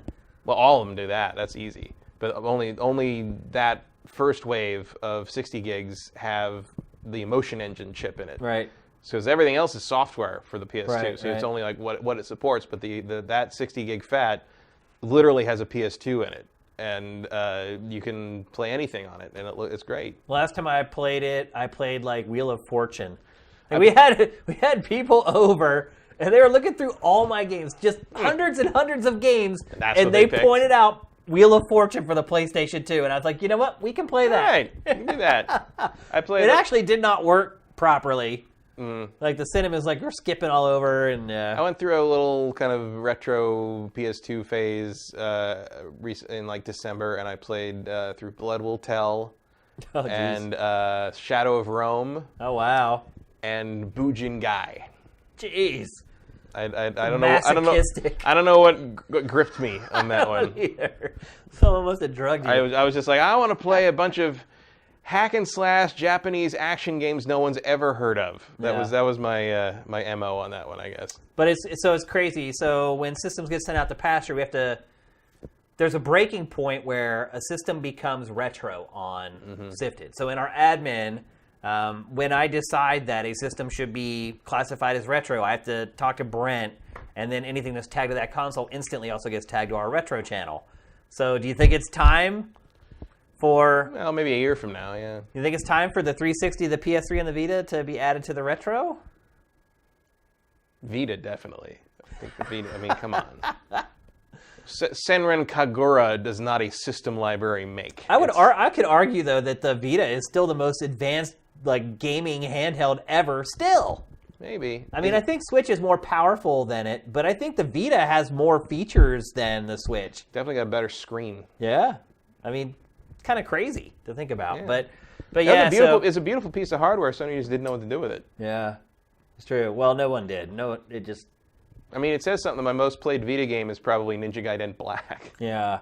It's a game I'd already finished like 7 times. That's the thing I never built a relationship with that system. That and Persona 4 Golden. Those are the 2 things I played. Like I probably played 10 games on it, like from beginning to end or something like that. But you know what I'm talking about? Like once you've played like a big like 100-hour game with the system, like that system becomes like your bro. I never had that connection with the Vita. There was never anything to do that. It never happened. I mean, I guess Persona 4, but I finished Persona 4 and it was just like, man, I wish I could have played that on a TV. Right. Well, then there was the whole... I didn't find the Vita very comfortable to play. Yeah, me either. Then there was the whole like remote play thing where you could be anywhere with your Vita and like as long as you're... Yeah, it never really worked well enough. Didn't work too well. When it did work, the lag was too bad for me to play most of the things It reminds me a lot of Steam Link, to be honest with you. So you could play turn-based RPGs and that was about all you could use it for. The Steam Link thing is, I mean, it's a fun trick, but like I loaded up Arkham City in my living room and tried to play it, and the lag is so bad. It was just bad enough that the counters don't work. I can't counter fast enough. Then you can't play it. And it's like, then you can't play the game. Yep. So there it is, turn-based PS3. strategy games. Yeah, PS3 and Vita. I mean, I love the PS3. I had a lot of good times with that. I spent a ton of time with that system, but the Vita just kind of came and went like a ghost. I had my PS3 for pretty much exclusively for PlayStation exclusive. Like I didn't play anything multi-platform on it. It was my Nintendo system almost in the sense that like I was there for the Sony exclusives. And they were great. There was a lot of great exclusives for a PS3. So there you go. My Yakuza machine. Yep.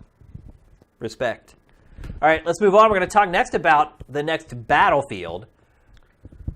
So we went from 1 to 5 on this one?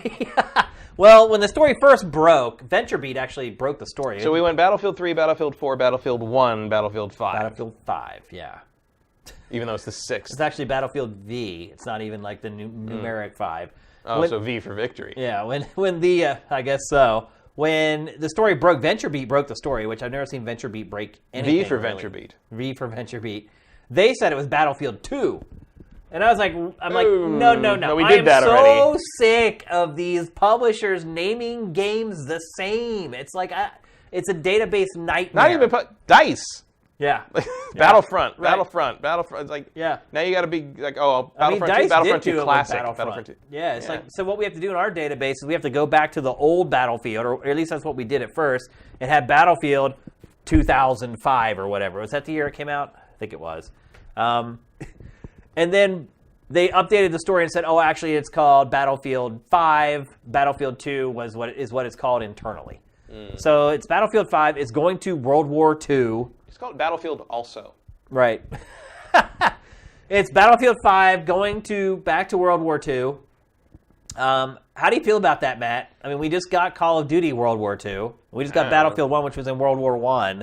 I am one of those people that thinks Battlefield peaked with Battlefield 1942. I think it peaked with the original Battlefield 2. I don't know. We had that argument already in 2005. We did. To me, Battlefield has never been better than that demo on Wake Island. Yeah. Like that we played over and over, and then the game came. Oh, finally, other maps. Let's go back to Wake Island. Yeah. So, right. I mean, I like the World War II setting for Battlefield in the sense that, like, I think the Battlefield gameplay loop works best with that kind of level of tech and right. scenario. At least the tech is up to a place, because Battlefield 1, not quite. I mean, it just felt like it was on the cusp of being something that could make use of the tech. I mean, it was nice to see that war. Well, that's a weird thing to say. But it was like I get what you mean. It was at least a more unique setting than what we're used. It was nice to see World War I get its due a little bit. It's funny. Like, we've seen a lot between this and Wonder Woman. Like World War I has actually gotten a little playtime. Yeah, it is recently. Absolutely. I mean, I'm fine with World. I mean, but do you think it's going to be Me Too because Call of Duty just went back to World War II? Maybe. I mean, obviously they're different games, particularly in the multiplayer. They're I also completely like different Call of games. Duty World War II didn't really set my world on fire. Me either. I never finished the campaign. I never really went back to it. I did ultimately go back and finish it, but the only reason I would go back to it is because it's HDR support. Oh. To be like, oh, what does it look like on my TV? It's like, yeah. Tech tricks. That'll get me back to your game. For 10 minutes. Yeah. But I did go back and finish the campaign, and to me it was a struggle to get through it. Yeah. I did not particularly enjoy most of it. Instead, what I actually did is I went back and I replayed Infinite Warfare. No. I wanted to play I was like, I feel like playing Call of Duty. World War II? No, I'm going to play Infinite Warfare. It has spaceships. I had fun with the multiplayer for a while, but the more I played it, the less I enjoyed it, because it just, after a while, you realize it was a stripped-down version of what I had been playing for the last 10 years, essentially. Yeah. It's just a very, and I get a lot of people like it because it was more simple and it was easier to understand, and it was just basically like point, shoot, fire. You know, it was. Yeah, I mean, I'm more. You don't have to worry about sliding person. or jetpacking or any of that. I like Call of Duty's campaigns better, but I like Battlefield's multiplayer better. I think well, I wouldn't say most people agree with that, because I wouldn't think so. Obviously, Call of Duty is a much bigger. But I agree with you on that assessment. I mean, but look, there were days where I played a ton of COD multiplayer.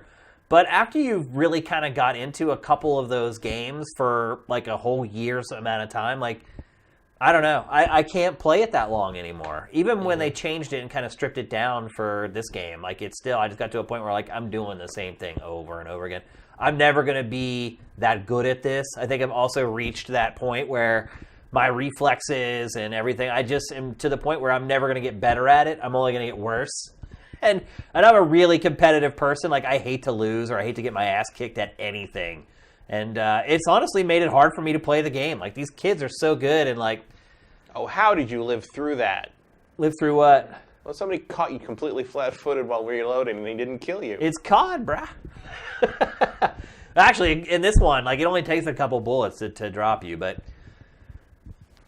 yeah, I mean, maybe playing through World War II with a more elaborate multiplayer setup where you're really getting involved with the vehicles and the planes and all that stuff. Like the maps and kind of like how like the ebb and flow of like the vehicle stuff and how that all kind of like came together into a larger scale thing has always been the appeal of Battlefield to me. Yeah. And I think World War II, you know, the World War II setting I found that like to be my favorite with Battlefield. In that sense, just because I understand it, Yeah. I guess it's like I know what this is. Everything kind of has that sort of standard warfare sort of thing going on, and it feels like back to basics might be the trick that they need to pull here. But I don't know. I'm not the target audience for that. I don't obsessively play the multiplayer. I don't buy things because of multiplayer. So like, what the hell do I know? Well, Battlefield 1 was a huge success, based on the fact that we just played a World War II shooter last year with Call of Duty. Mm-hmm. Do you expect this game to do better or worse than Battlefield 1? I think probably better. You think better? I think so. I mean, it's a more recognizable scenario. It's kind of the thing that made Battlefield Battlefield.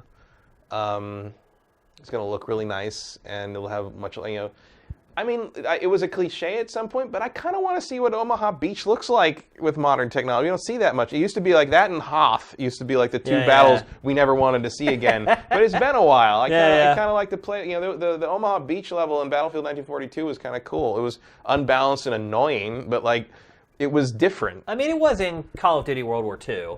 Yeah. Ish. Just this Battlefield does scale way better. Battlefield's a better looking game than Call of Yeah. Duty. I mean, I was really disappointed in how World War II looked after playing Battlefield 1. Like, to me, it was a huge letdown compared to what DICE is doing. So I hear you on that. Like, I would not mind playing through that again on the highest fidelity possible. Who is this year's Call of Duty's Treyarch? Yep. Okay. Yeah, I mean, they've pretty much confirmed already that it's Black Ops. Yeah. They just haven't really said what era yet, but chances are it's not going to be that old. No. They won't go to, like, wouldn't it be funny if, like, Call of Duty, they went back to World War I and they did, like, the flip-flop? Yeah. I for some reason, I keep thinking it's going to be like a Cold War Korea kind of thing. It's possible. But it's not going to be that old. Like, no. Treyarch's never going to go back to, like, I don't even think World War I. No. Well, good. I mean, they were never very good at World War II, to be honest. I don't know. I mean, a lot of people would say that their World War II game was the best for a long time. Well, they're wrong. Well, I mean, what was better than World at War? 2. I would say Call of Duty 2, Call of Duty 1, and Allied Assault were all better than Call of Duty 3 and Call of Duty World at War. Yeah, I think some people might argue with you about that, but... Yeah, well, it's open for interpretation. I don't care. I don't particularly like how Treyarch paces things, and I've never found their set pieces particularly involving or interesting. So World at War, I thought was kind of there. It's better than 3, but it still has that grenade spam problem that they took them till Black Ops 1 to solve. Yeah. Where, like, especially on the higher difficulty, where you're like, oh no, hide behind cover, clink, clink, clink, clink, clink, clink, clink. Like, it's just.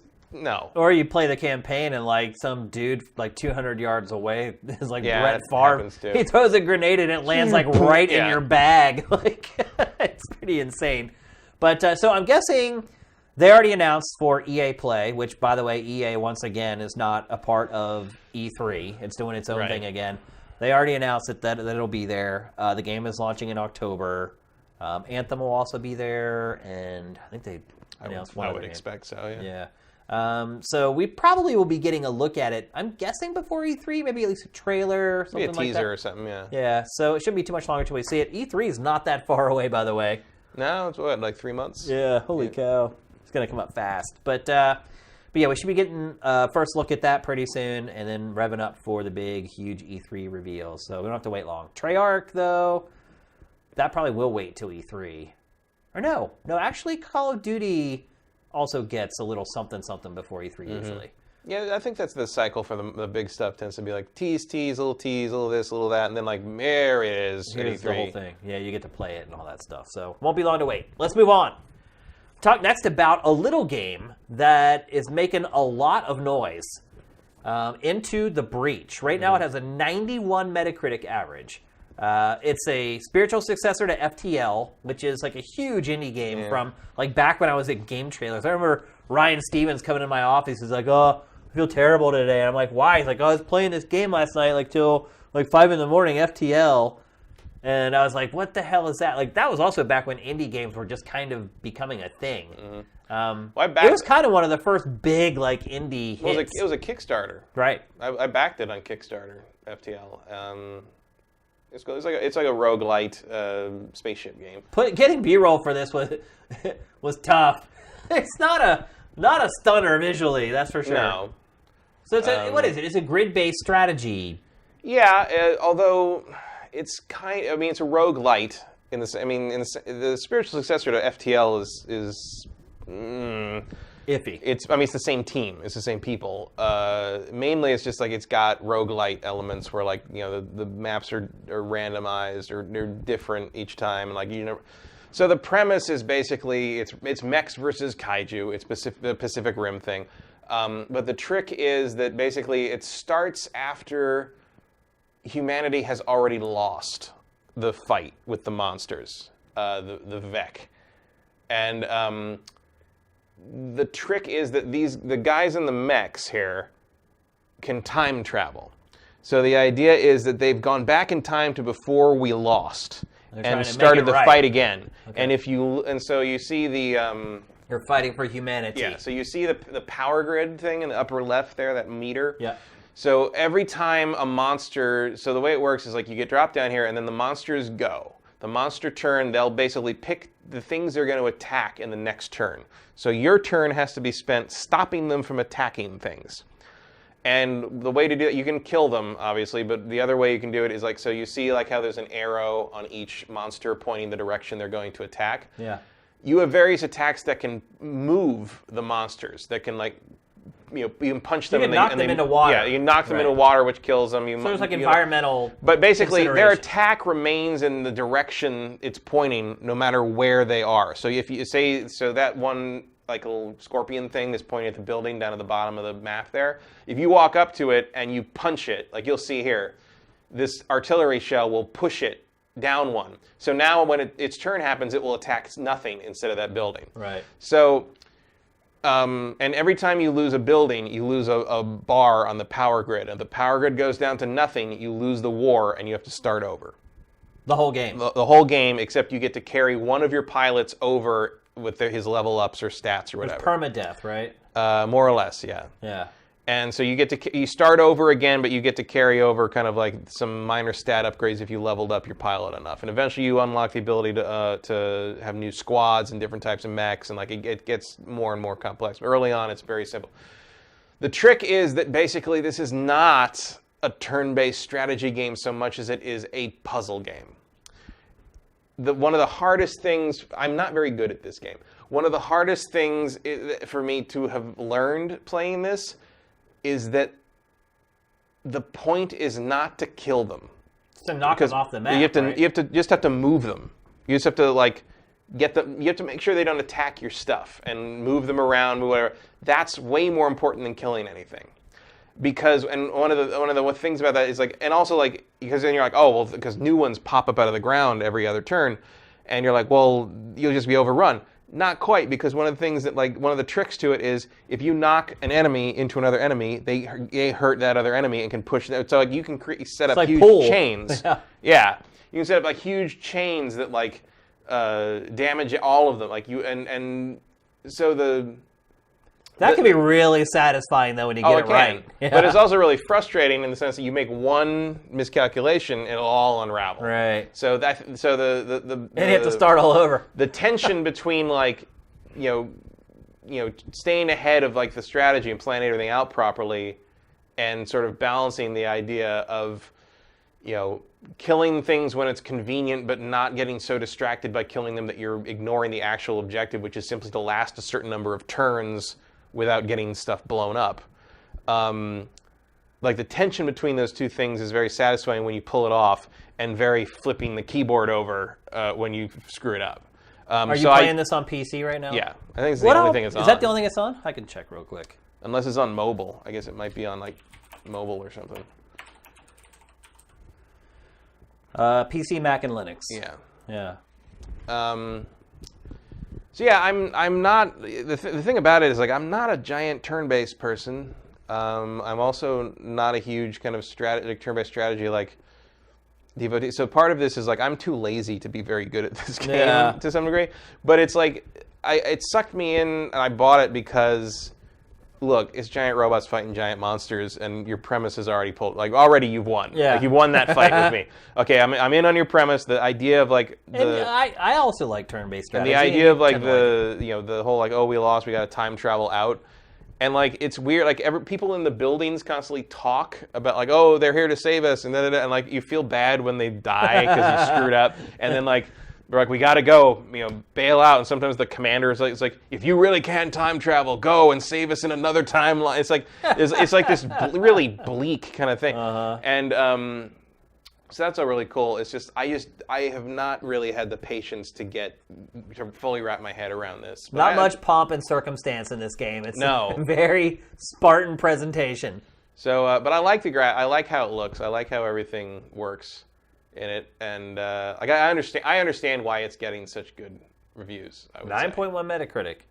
Yeah, we don't talk about a lot of games like this on GameFace, but review after review has just been like hard as balls, love it. Hard as balls, of course, love it. If you go to the Steam discussions, it's just endless threads. People saying, "I beat this in 2 hours without losing a single person. It's way too easy. It sucks. I want my money back."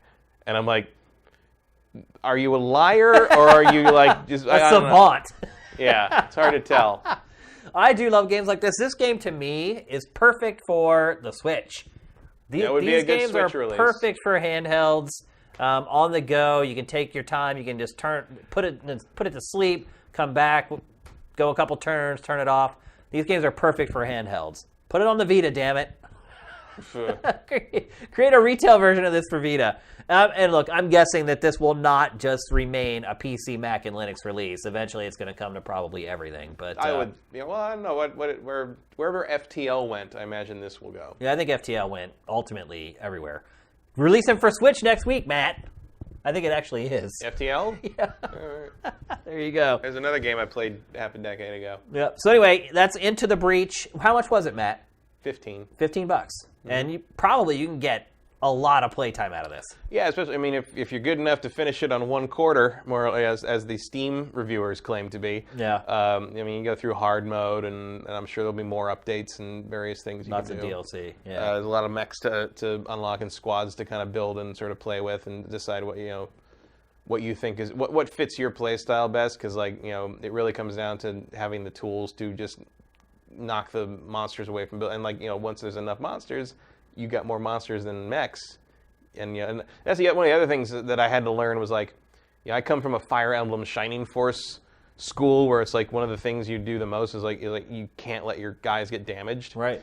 That doesn't matter so much in this one because you can take a turn to repair if you need to for each mech. And also the mechs, as long as the mech doesn't die, it's way more important to not let them hit the building. So if you can take a hit instead of a building, take it. And that was a hard thing to learn because my instinct is always to not let my characters get damaged. Yep. But that is preferable in this to losing a building, because losing the building takes you a step closer to losing the game. So yeah, I think it's really interesting. A lot of interesting choices to make. It's going to try your patience until you really learn how it works. So I would definitely be ready to give it a chance if you're not a strategy savant. But it's well worth playing. If you're looking at this and you think it looks cool, I think you'll like it. Fair enough. Let's move on. We're going to talk next about the ESRB. The ESRB? Our good pals in Philadelphia, by the way. That's where the ESRB is located. My old stomping grounds. It didn't get burned down after the... No, after the Eagles won the Super Bowl. Won? The ESRB, it still exists, and we know because this week it made a decision to put new labels on game packaging for essentially loot boxes. Mm-hmm. It's an in-game purchases label, which to anyone but the idiot would realize that this is ESRB trying to step in and find a middle ground. Mm-hmm. So that, and the gaming industry does this all the time. It tries to self-regulate so that the government doesn't get involved. That's the whole purpose of the ESRB. It really is. I mean, that's why the ESRB exists, because they formed it so the government wouldn't step in and prevent another night trap from being made back in the day, or the resident of Evil Creek. Meanwhile, this coming week, apparently, our president has a meeting with the video game industry, and no one in the video game industry knows who he's meeting with. Yes, he's not meeting with the ESA. Here's I think what's going to happen is I think Trump, he shoots his mouth off about what he plans to do all the time, so I'm sure he just hasn't called them yet. At some point, because the ESA is the lobby group, it's got to be who he's meeting with, or plans to meet with. So at some point next week, somebody's going to call the ESA and be like, "Oh, by the way, send people out this week." And that'll be that. They went out yesterday and said no one's contacted. They said no one's contacted. But it's just, I guarantee it's because this White House is a giant clusterfuck. Basically, there's no organization. I mean, I'm sure that's the first anyone in the White House heard of it too. Well, so. He should probably make himself aware of the ESRB, because apparently he has no idea that there are already ratings. He doesn't know there's movie ratings, apparently. Yeah, apparently. We should have a rating system on that. Oh, good idea. How about we just Pretty sure that movie rating system's older than him. How about we just act like we just created him now? Yeah, you could be like, oh, wow, that was so fast. I'm glad I thought of it. After your speech, we just went out and we created the ESRB. Yeah. Here, look at it. We slapped him on every game. We reissued every game from the last 25 years. We discovered this new technology that can go and print stuff on boxes at people's homes. And now, look, all their old games now have ratings on them. But clearly this is a man who takes great care in what his children play. Yeah. So the ESRB is going to start labeling games that have loot boxes on them. Is that enough? I know you're a strong proponent that loot boxes aren't gambling, and that's the ESRB's stance as well. I don't think they have to be gambling to be terrible or predatory, which they are. My main thing is especially with this government right now, you do not want the government regulating an art form. Yeah. And this gives them a foot in that door. That if you were going to regulate this as gambling, not something we want. Here's the thing. The ESRB label here is a step. It's not really solving anything. It doesn't really do anything. But here's the thing. It's all for show. Here's the thing. It can, if, as an industry or as a consumer base, we play the cards right. All you need to do is scare Walmart enough that they won't carry something with that label on it. Same like an AO game.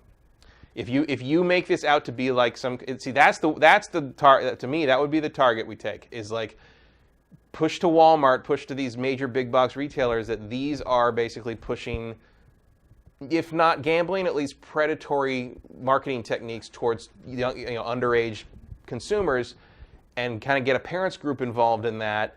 If you can make it so Walmart won't carry something with that on it, you win.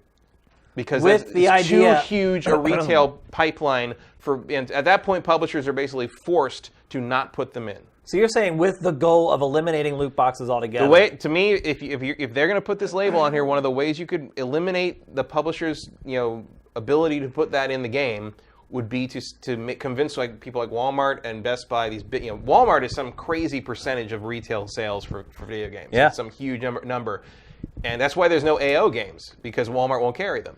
So if you can somehow convince Walmart to not carry in-game purchase things, framing them as a predatory thing or something that would be like an ethically wrong thing to sell to children, the game publishers would have to stop putting them in, because otherwise their games won't be sold at Walmart. Yeah. And that's how you win, without getting the government to regulate video games, because nobody wants that. Yeah, that's not a bad idea, actually. That would be my tactic.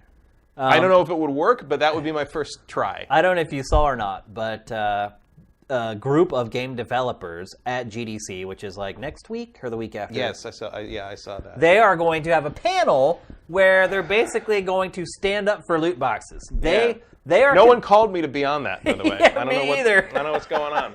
I don't think they're going to call any consumers to be on that panel, because they just want to have an echo chamber. Did they not see the episode? You know that like some of those developers are calling like the outlash against loot boxes censorship?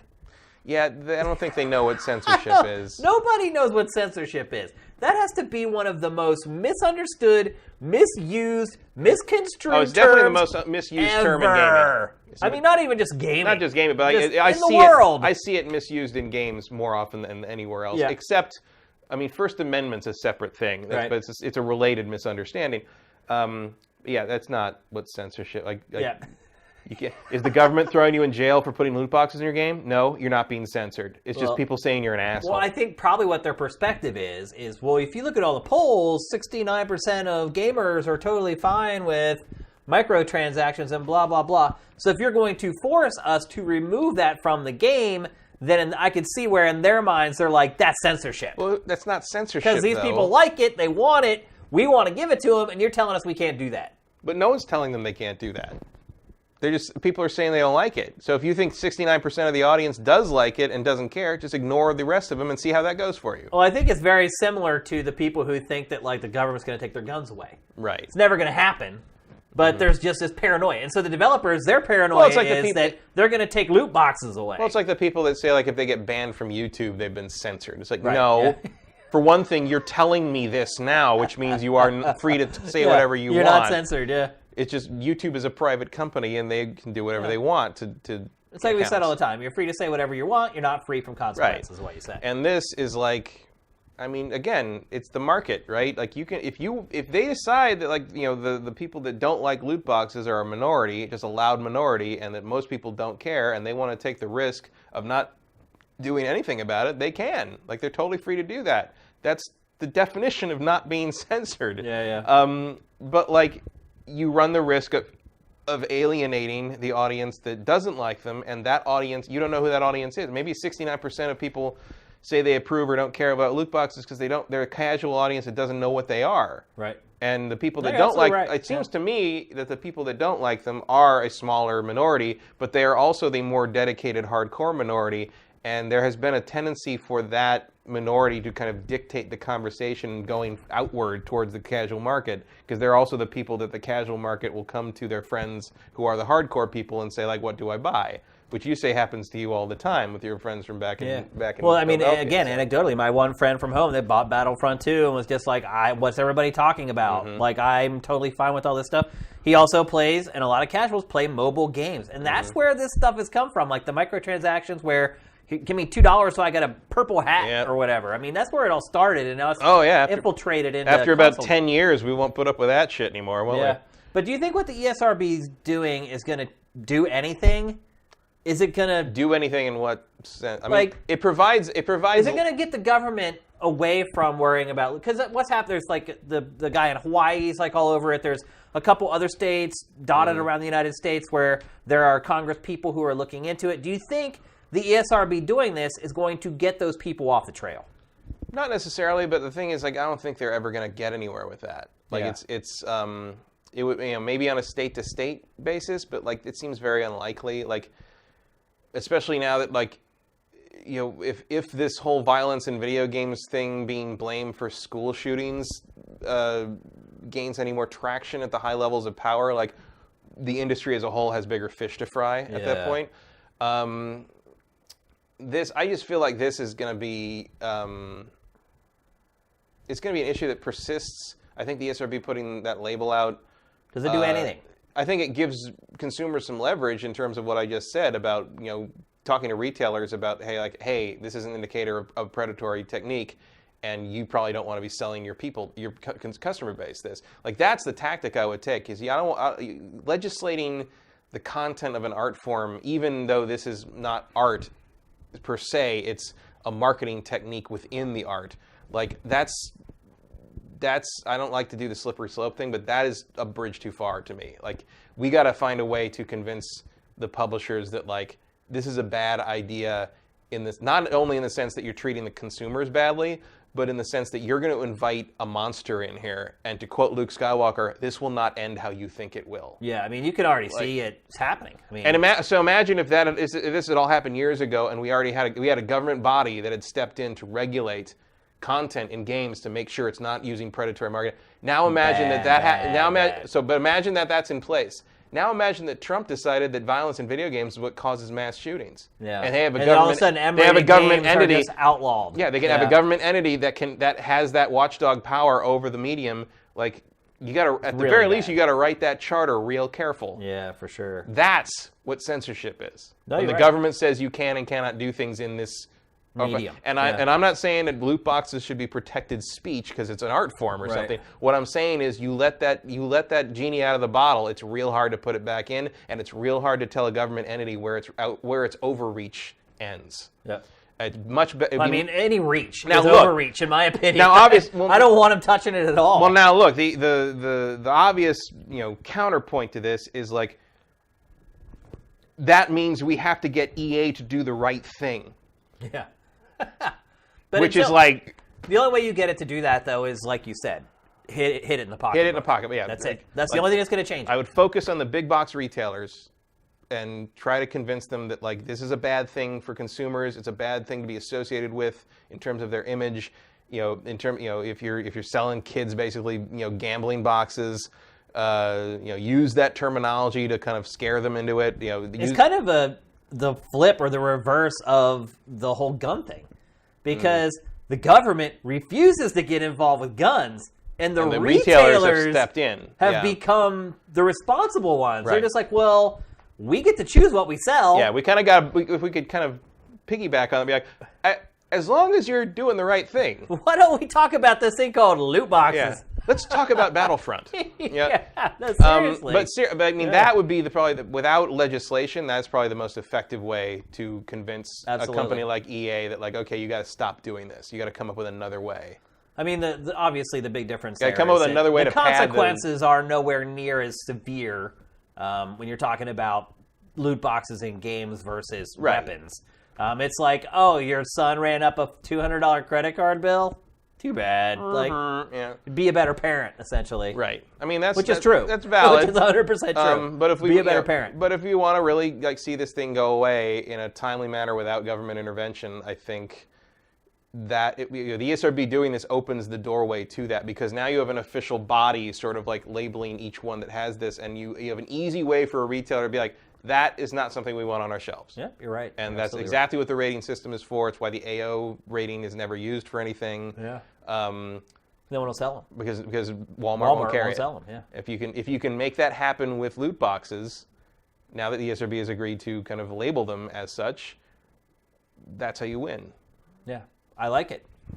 Matt Kyle coming up with the plan. Let's see if it happens. How do you do that? I don't know. Yeah, I mean, I am not a lobbyist, you know, but that would be my angle on it. Yeah, I think it's great. And if that doesn't work, then I guess maybe you talk about legislation. No. But I would prefer never to have that happen. That is the real slippery slope. That's a slippery slope that happens. Mm-hmm. Unlike people's guns being taken away, that could legitimately happen. Yeah, without a doubt. All right, let's move on. We're going to talk next. Yeah, there's no amendment about the right to Mario. No, there's not. It would be bad. Let's move on. We're going to talk next about a crossing of the streams here a little bit. So I don't know if you heard about this story. I didn't hear about. I don't know this. So the company that organizes PAX is called like some weird name. It's not actually like Penny Arcade. It's like Ruby or Rosie or something like that. Yeah, it's like a separate organizing. Yeah, Roxy company, or I can't remember what the actual name of it is. It bought the entire future media suite of gaming websites. Didn't see that one coming. Eurogamer, US Gamer, like all that stuff that they own, they bought all of it. How did I not put together that US Gamer and Eurogamer are under the same umbrella until now? I don't know. I never realized that. Like when US Gamer first launched, like Eurogamer pushed the crap out of it. I did not. I missed that. Yeah, they're owned by they're owned by the same parent company essentially. Right. I guess that makes sense. Yeah. I just never paired those things together. Yeah. I don't think of Euro as a company, as a country. Right. Yeah. Well, it's not. It's more of like a conglomerate of countries. Yeah. But so you have the company that puts on PAX all around the world, one of the biggest gaming conventions in the world, and it happens all over. It's not just Seattle now. It's in maybe 10 cities now? No, it's in 4 in the U.S. Yeah, because there's Prime, Boston, South. Another one? Maybe there's only 3. Only 3. Yeah. And there's Australia and London. Do they have a London one? There's supposed to be a London because one. Because I thought there was a UK one coming. Maybe it hasn't happened yet. Well, see, here's why the company bought these websites is because they already do an event called EGX, which is like this huge fan expo in Europe. And so obviously the company that puts on PAX was like, hey, they're taking like our market away. Like they already have the destination that everybody goes to. How do we slide in and like do it? Well, let's just buy them. And chances are... The Disney method. Yeah, pretty much. And chances are, I mean, based upon some discussions I've had over the last couple years with people who have kind of approached me about Sifted, you can buy gaming websites real cheap. Like, real cheap. Like, cheaper than you ever fathomed. And I'm not talking about, like, a site like Sifted that's been around a couple years. I'm talking about sites that have been around for, like, 15 years and have been purchased recently for a pittance. And I don't know. I've not looked at Eurogamer's ComScore to see how big it is. Look into buying Polygon. Yeah. Fix that shit. You'd have to pay a good bit for Polygon, I think. But a lot of the other guys who are kind of like not GameSpot, IGN, or Polygon, like all those other sites, man, you can buy them for pretty cheap. Stand on the edge of a knife, basically. Like you could give me a number, and I guarantee it's way lower than what you think it is. Yeah.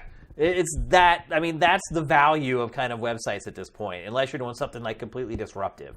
And so if you're that company, you look at it like, well, I'm just throwing this number out there. US Gamer, I'm sure they could bought for like nothing. Its traffic is not great. Eurogamer's pretty big. But let's just say, just for the sake of argument, that they could buy all of that for $2 million, all those websites. So you think about it, you buy all those, you get EGX.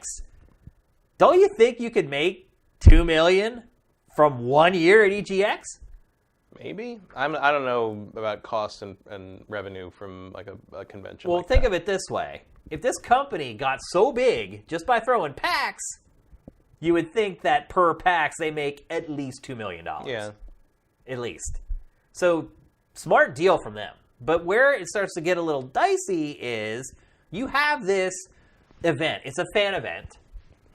Mm-hmm. But there's a lot of press that comes in there and covers the show, and ultimately that press promotes the show and makes fans want to go to it, and they're kind of a marketing arm on their own.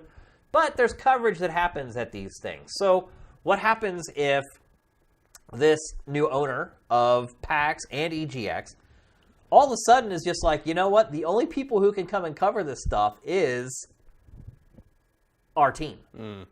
Our Eurogamer folks, our US Gamer folks. And that's where it starts to get a little dicey.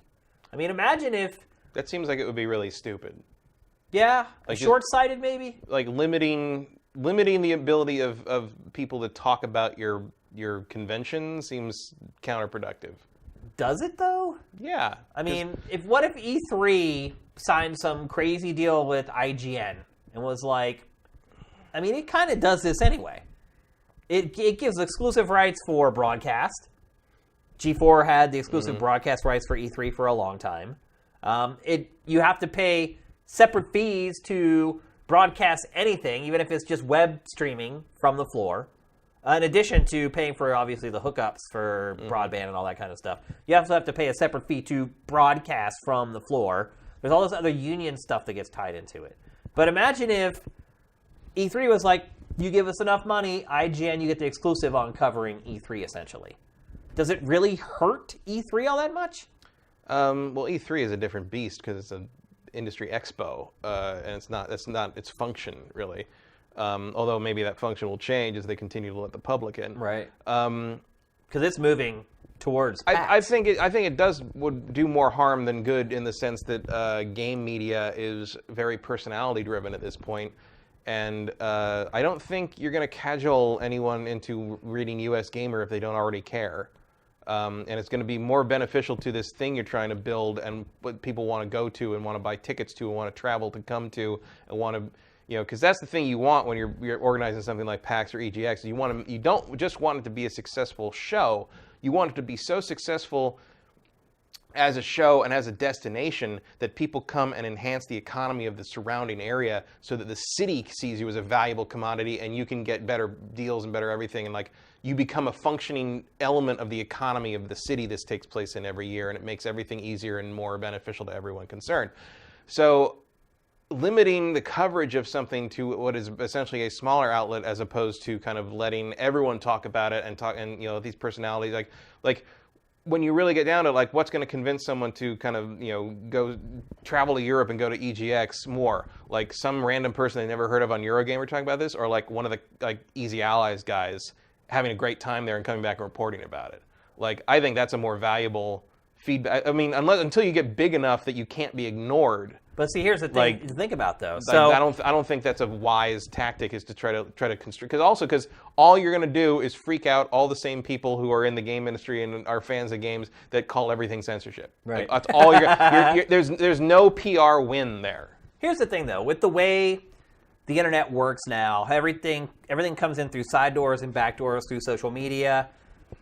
Does it really hurt the show's promotion to just have one outlet that's doing the official coverage from it? I think so. You think it still does? Because look, those influencers can still go, and they can walk around with their GoPros and say, hey, I'm here at EGX and blah, blah, blah. That doesn't change. But the official coverage, any official interviews done with cameras and lights and stick mics, all that stuff is handled by one outlet. And then you have incentive to do that because you're building that brand at US Gamer. So say US Gamer is worth $1 million right now or whatever. That's what they bought it for. If you start only allowing US Gamer to, and look, this is all hypothetical. I'm not saying this is going to happen. Don't go tweet at someone from US Gamer and say Shane's blah, blah, blah. This is just an example of why stuff like this could be definitely not going to happen. Right, it's not going to happen. But this is an example of where it gets a little sticky when you have someone buying a journalistic outlet like this. So US Gamer's worth $1 million right now. And again, I'm making that up. They could be worth $100 million. I don't know. But let's say it's worth $1 million. Well, if you suddenly give them the keys to the car and they're the ones driving the coverage at all these shows, suddenly the value of US Gamer starts going up. And believe me, the value of IGN is a lot higher than $1 million. So there is value. And in fact, IGN's probably worth $1 billion, maybe? It's up there. I mean, so you start thinking about being able to build a brand from $1 million up to something like that. It is worthwhile to... But not with this audience, because no one's going to react well to that. Like, all you're going to do is piss people off if you do it that way. You're going to piss off the other websites. Yeah, their websites, and they're going to tell their... Which a lot of people love to hate anyway. Right, but they're going to tell the region, gamers don't react well to being told they can't do something and be part of something. But they're not the ones being told they can't do it. They aren't, but they're not... It's the sites who a lot of the gamers hate anyway. That's not true. I don't know. It's not a PR win in any scenario to do that. They would never do that. It's a ridiculous idea. Like, I don't know. Like, could they do it? Sure. Would they do it? No. It's stupid. Like, why would you open yourself up to that kind of like authoritarian criticism by saying like, because you paid for it. But it doesn't. It's strategic. But it's just going to make you worth less. It doesn't make you. No one would want to attend that. Like that. Why would they not want to attend it? Just because they don't want to support that. They don't want to support this. What they would see is like censoring all the other outlets or censoring all this. You're using it wrong, but that's what people would say. Like, it doesn't matter whether it's right or wrong. If that many people say it over and over and over again, it becomes the thing people believe. Like, as we should be well aware at this point. Like, the main hardcore gaming audience does not react well to the idea that some corporate entity is saying like, you can do this but you can't do this. Like, they don't like that. And I think that when somebody tells them that, it really pisses them off. No, they don't like it in any form. I don't know about that, but unless there's a whole bunch of people that really freaking hate Eurogamer or US or like. But it's not that they hate Eurogamer or US Gamer. Right. It's that they just don't care whether IGN or Polygon or those places get access. I don't think they care about the individual outlet, but they do care about some faceless corporate thing they've never heard of, saying like, oh, only these guys get to do this. Like, that would be a problem. People would not like that. That would be a Twitter storm for sure. You think it'd be big, though? I don't think it would. It'd be big enough to freak out that company that bought Eurogamer and US Gamer and make them back off of it. Definitely. Huh. It's because remember, like, their bread and butter is the normal person, the gamer person who wants to come do something like this. And I think you're going to run into people that are like, I don't feel comfortable giving you my money if you're going to like dictate who gets to cover this thing. Like, I just don't think they care. I think they just go there to have fun. I don't think you know how people behave about this on Twitter. I think you're completely off base on this. You don't see how people react to this kind of thing. That would be a very, very poor PR choice to do that. Like, there's no win there. It doesn't gain you anything. So you're totally okay with the company buying news outlets? Okay. How would you feel if you were one of the people working at US Gamer or Eurogamer right now? I've worked for news outlets that have been owned by corporate monsters my whole life. Like, it doesn't usually affect anything. Yeah, but this is a little bit of a conflict of interest, though. This isn't like Viacom only if you trailers. give a shit about EGX. Like, what's going to happen at EGX? Well, if you care about PAX, I mean. Yeah, but like, are they going to? Presumably, they are successful because they run PAX a certain way. Right. And I don't recall any kind of conflict over who gets to cover PAX before, and presumably they wanted EGX because they like how that's run and it's similar to what PAX is, and this is just sort of a way to get to it because now they own the company that established that. I don't get the impression they want to establish some kind of weird media monopoly over the coverage of these things. They just want to have EGX because it's easier to sort of move in and buy that than it is to establish your own PAX in Europe and sort of build that from the ground up again. It's like the Disney thing where it's like, did they buy Marvel because they wanted to like reincorporate Spider-Man into the Mickey Mouse world? No, they bought it because they wanted someone in the comic space and they weren't doing it very well, so they found the people doing it the best and bought them. Like, you don't change the MO when you bought the thing because it was doing what you liked it doing. Like, in some ways, like, is it a possibility? Absolutely, but it's also a possibility that Disney could shut down Marvel Studios tomorrow, liquidate everything, make Spider-Man and the Avengers like pals with Donald Duck on Mickey, the Mouse House or whatever the hell that thing is called. But it's like, are they going to do that? No. Like, nobody would be interested in that. Nobody would like that, and it would be worse than what they've already got. Like, I just don't see, a move to create some kind of weird media monopoly over the PAX brand as a thing anyone would want to do. I just think it's a unique situation because we've never seen publications in control of events like this. Like you've seen IGN I think IGN tried to do kind of its own E3-ish thing at one point. I think a few public like outlets tried to do that in the wake of PAX. Yeah. And it's like, oh, maybe we could have our own thing. It's like, no, not really. Yeah. Well, I mean, it's in all fact, about I think geography and timing. In fact, I think that is a little more difficult in terms of conflict. If it's like, okay, IGN's having like a convention, does GameSpot get to cover that? But I mean, that's what's happening now because this company owns Eurogamer and US Gamer. Yeah, well, what's happening with EGX? Do other companies get I mean, they're already doing it. Yeah, but do other outlets get to cover EGX? I think so. It's not like a what's big the difference? thing, though. It's like... I mean, Eurogamer has the same power. They say only we get to cover our convention, but they don't because they know that would be terrible. Yeah. It's interesting, though. I wonder if this will help Eurogamer or US Gamer. I don't know enough about this company that bought them to know whether this is... I mean, well, I mean, you know that they're not a content company, right? And I mean, that's important. They're an organization. I mean, clearly they just went for this to get this convention. I mean, that's what they wanted. Right. Presumably, they would just sort of let US Gamer and Eurogamer continue doing their thing as they've been doing their thing. Or, I mean, a lot of times when you're purchased, they start looking at finances and. Oh yeah. Well, I mean, is there a better than average possibility that a year from now Eurogamer I mean Eurogamer's doing pretty well. Fine, I think. US Gamer, maybe gets shut down or gets a couple of ultimatums or something. Sure, it's possible. Definitely. But for now it seems like they were just after this convention. Maybe US Gamer gets their own convention now. That's possible. Good luck with that one. Yeah, I mean, we got a blind spot up kind of in the Missoula, Montana area. Maybe we could do like U.S. Gamer X North. I mean, that's really the only territory that's left is like the whole like Michigan, Wisconsin. Yeah, like, kind of Great Lakes. The northern Midwest. Yeah. Yeah. That's our spot. That's all right. Detroit, PAX Detroit. Here we go. All right, let's move on to the last topic of this week's episode, Kirby Star Allies. This is another game that had a demo that came out recently that I had to go to my European account to actually download the demo. I'm not sure if they've released it in the US or not, but I went to download it yesterday. It was only available in Europe. It is a 2-level demo of the game. Overall, you play it. It takes about 30 minutes to play through both of the levels. Wow, that's pretty long. For a Kirby game. It's actually a pretty lengthy demo. I was pretty impressed with it. In fact, Matt, I hate to say it, but I was kind of impressed with the game, period. I have had zero anticipation for this game. Like, none.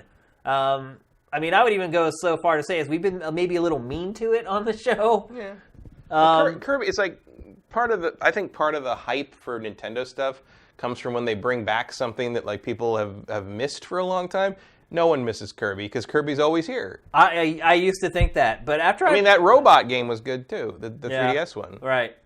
But now that I've played this, I'm kind of excited for it. It's not just the typical Kirby suck up an enemy, get his powers. I mean, it has that. That's the baseline part of the game. But what I never realized is the whole Star Allies thing is really the whole design of the game. So you see what just happened right there. So you get these little hearts. You can see friend hearts.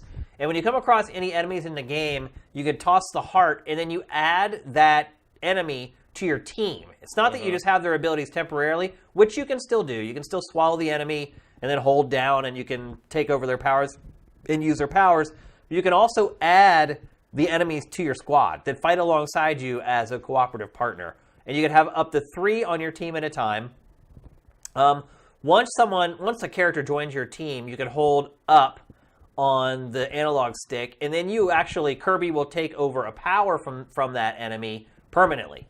And then you can adjust your team. So if you get to where you have a full 4-character party, and you want to add somebody else, if you go to add them, it'll ask you which one do you want to remove. And a big part of the game is looking at the levels and trying to figure out elementally, if that's the correct word to use, what is the best team composition for you to have. So there's like this stage obviously is a woodland stage. It really doesn't matter. Like any attacks work. But one of the later stages, there's a lot of fire in it. And so you come across this character that gives you water, basically water attacks. So you want to make sure that Kirby gets that because then you have more control over the attacks that are most effective against the enemies in that level.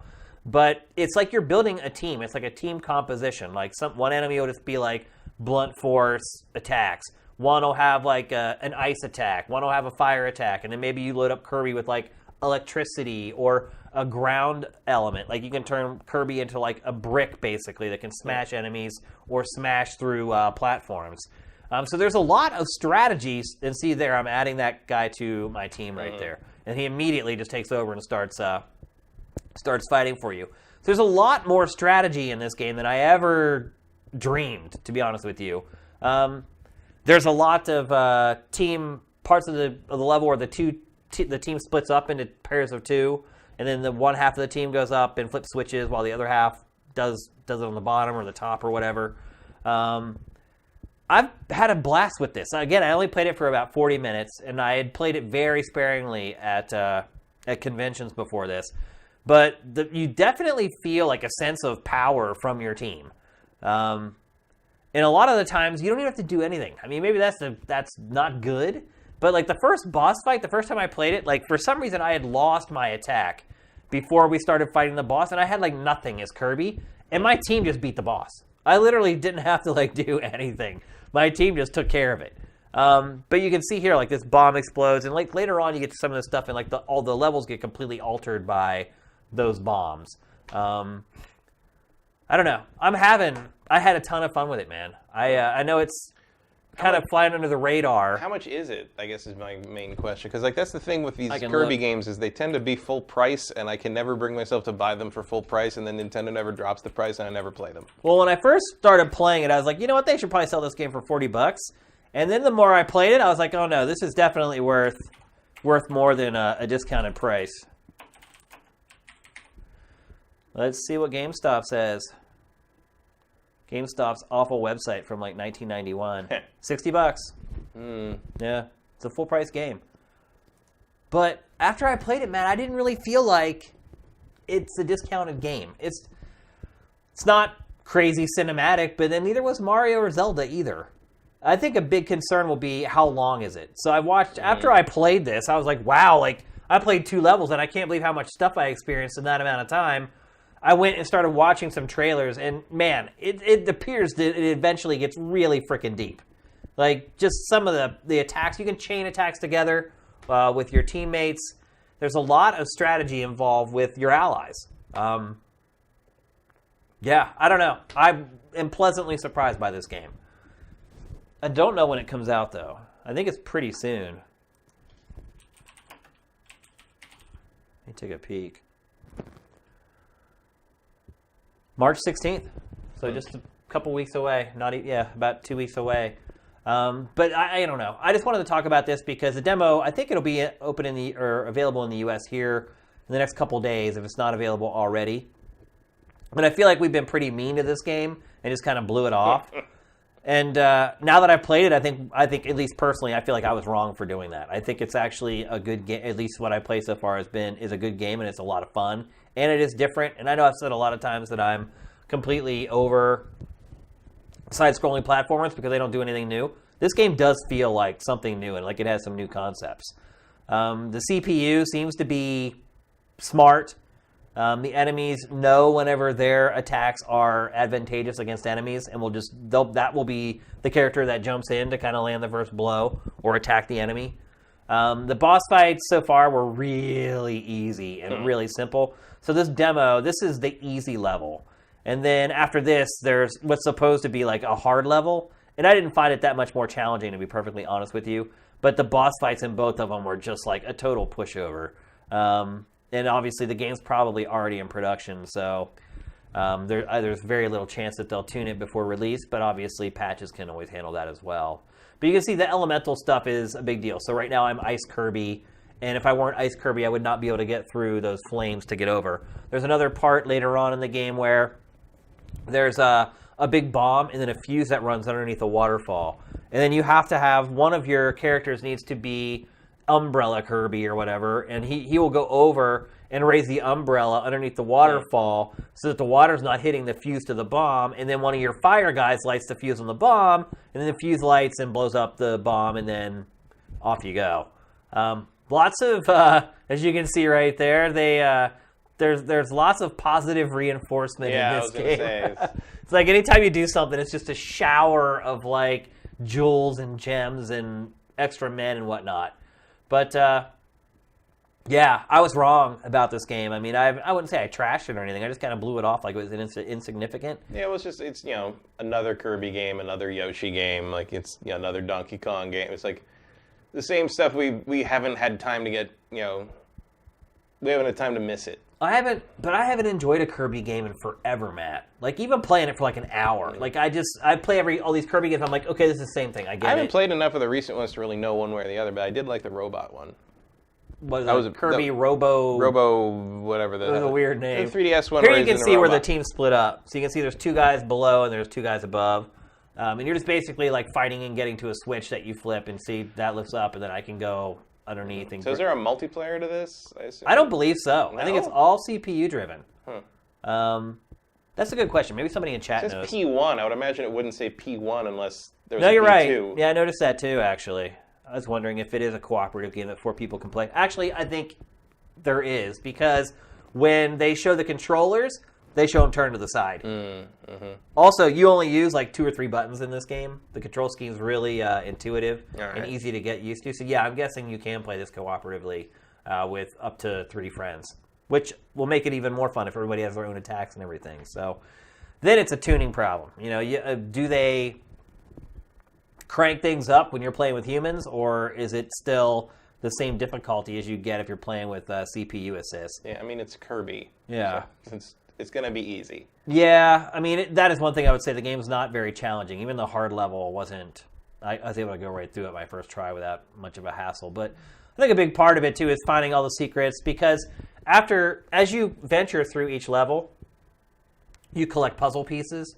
And then, the harder ones to find, obviously, when you at the end of each stage, all the puzzle pieces that you've collected go towards completing puzzles. It's like the old 3DS thing. And so, see, I just got a puzzle piece there. And if you get the more rare puzzle pieces, those will fill in multiple pieces of the puzzle instead of just one at a time. So there is kind of that collection element to it as well. But I don't know. I had a lot of fun with it, man. I really did. I'm wondering if, now that we've kind of figured out that it is kind of a cooperative game, I'm wondering if it's going to be online co-op, which probably not. And if it is, you're not going to be able to chat. So, but yeah, so Kirby Star Allies comes out in a couple weeks. I have not got any review code from Nintendo for that. So yeah, it's like, I mean, I guess I would try it if it wasn't $60. Yeah. What would you pay for that game? 30. That's it, huh? $30. 20 to 30. Like it's a Kirby game. I'm gonna march through it, and it'll be charming and pretty, and he'll go hi, and it'll be fun. And yeah, but it's like $60 for that. I don't know, man. I've been not buying Kirby games for full price since the N64 one, yeah. And it always happens. I'm like, I'll get it when it's cheaper, and it's never cheaper. Oh, it's out of print. Now it's $200. It's like, yeah. And I never play them. Right. Well, maybe you should buy this one at $60 before it goes up to $200. There's got to be something better to play than that. I mean, I just don't. Right now, I don't think so, man. Maybe not. I mean, right now. I'm just going to keep plugging away at Yakuza 6. Yeah. I had a lot of fun playing my that game. own version of Kirby, when it really comes down to it. I've never been a fan of Kirby either. But the versatility in this game, I just, in addition to the base of him being able to inhale whatever and then use those abilities. This is what I was talking about earlier with the waterfall, where you have to use all the different characters and their attributes. So see, the waterfall is over the fuse, put up the umbrella, chumbrella, sorry, my bad. And then it stops the water, and then you light the fuse. The fire dude lights the fuse, and then it'll make it past the waterfall over to the dynamite, and it explodes. But there's all kinds of little stuff like this where you have to work together as a team, and you have to make sure you have the right team composition, and yeah, I don't know. I think it's really clever, really smart, fun, and obviously something good for kids of all ages. Also, I don't know if you noticed or not, but that little umbrella was affecting that waterfall right there. There's lots of little nice details. So watch when the guy with the umbrella, unless he ditched it. See it? So, I don't know. I mean, I can tell it's got the Nintendo touch in this game. You can see that there's attention to detail has been paid to it, and all these little things that, you don't even notice. Like, I played it like twice. I played it through once to make sure I got good enough at it before I captured, and then I played it again. And the first time I was just like going through the game, I was like, whoa, this is crazy. And then the second time, I started picking up on a lot of the little touches that Nintendo tends to put in its game. So, I don't know. I'm pretty excited for it now. I wasn't before at all before. And I think that's the whole idea of a demo, right? Is to get someone to try it. Maybe they give it a whirl when they Is didn't it think not here yet? What did you say? It's not in the U.S. store yet? I don't know. Demo? I don't know. I got it off the I'll Europe. try the demo. I'll see what I think. It's so easy. I don't know if you've done it or not. Hooked up separate accounts on your Switch. No. It is so easy, dude. You just go to Nintendo's registration site, and you don't even have to, like, fake anything. Like, when you go on PlayStation and create, like, a Japanese or a European account, you have to actually put in, like, a legitimate address from those territories with a zip code and everything. Not at Nintendo's, dude. You literally just go sign up with a different email address from the one that you use to sign up for your main account. And then you just put the territory that you're from. You don't have to prove anything. You don't have to put any zip codes. You just do it, register, and then when you go on your Switch, you just log in using that account, and you can go to the eShop for that territory, just like that. So I have an account for U.S., obviously, Japan, Australia, and Europe, all on my Switch. It literally takes like 2 minutes to do it. So pro tip, if it's not on the Switch eShop in the U.S., just go to Europe, and you can literally get it set up in like 5 minutes. Go to Europe. Just go to Europe. It's a portable system. Just go to Europe. All right, so it's time for our trailer of the week this week. I know some people were suggesting that we would run the trailer for the brand new Overwatch character as our trailer of the week, but that is not the case because we did not get the full-on cinematic tour de force one. All we got was like the animated Kind of the whatever. reveal. People seem to really like the character, though. Yep. Has your girl played with the character yet? I don't know. You don't know? She hasn't mentioned her. Yeah. I think it's a tank healer. Yeah, she's a tank. Yeah. I don't know much about it. I like the visual design. She's Tjorborn's son. Daughter. Or daughter, Yeah. rather. Yeah. Son, whatever. Yeah, so we're not running that, by the way. Instead, we chose what I thought personally was the best trailer of the week. And it's for... Man, it seems like XCOM is just getting ripped off left and right, dude. Like, we just saw this game, which, you know, it's the successor to FTL or whatever. But that style of game just seems to be one of the more prevalent genres lately. And this is another one. And if you watch this trailer, you would never guess that that's the type of game it's for. It's for a game called Mutant Year Zero Road to Eden. And it sure is... is a lot of words. Yeah. It reminds me a little bit of Howard the Duck. Remember that weird movie? I remember Howard the Duck. Well, there's a duck. So this whole thing takes place, I think it's like post-apocalyptic, post-nuclear, whatever, where animals are like humans. Right. And everything's kind of mutated. But this So game... it's like the spectacular Spider Ham, Yes. where everything is an animal. Yeah. Yeah, there actually are humanoids in this too, though, but they've also been mutated. But I won't ruin anything. But this is a great trailer. Let's roll it.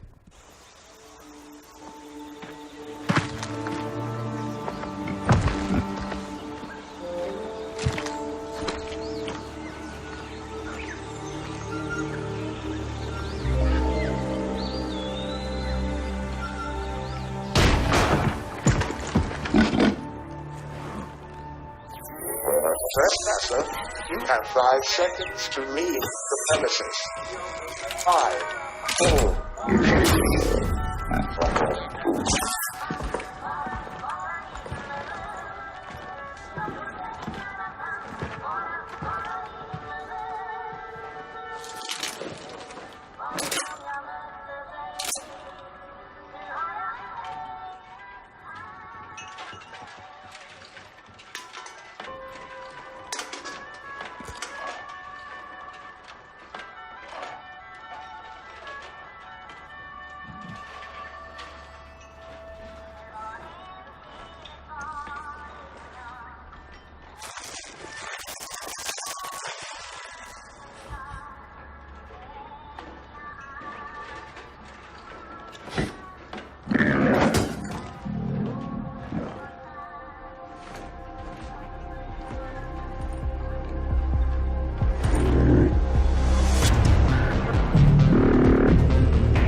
Never would have guessed that was for like a turn-based strategy game. Beyond Good and XCOM, I guess. Yeah, it looks like Beyond Good and Evil 2. Like the reworked Beyond Good and Evil 2.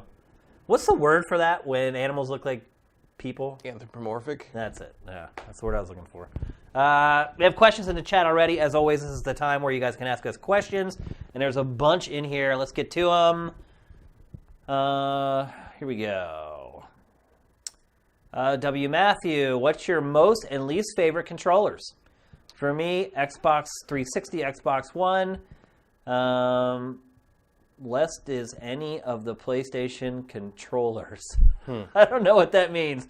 I hate the sticks and replacements. So I guess he's saying he doesn't like the sticks on PlayStation. He likes Xbox. What's your favorite and least favorite, Matt?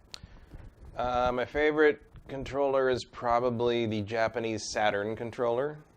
Okay. Which has one of the best D-pads ever. Really good fighting game pad.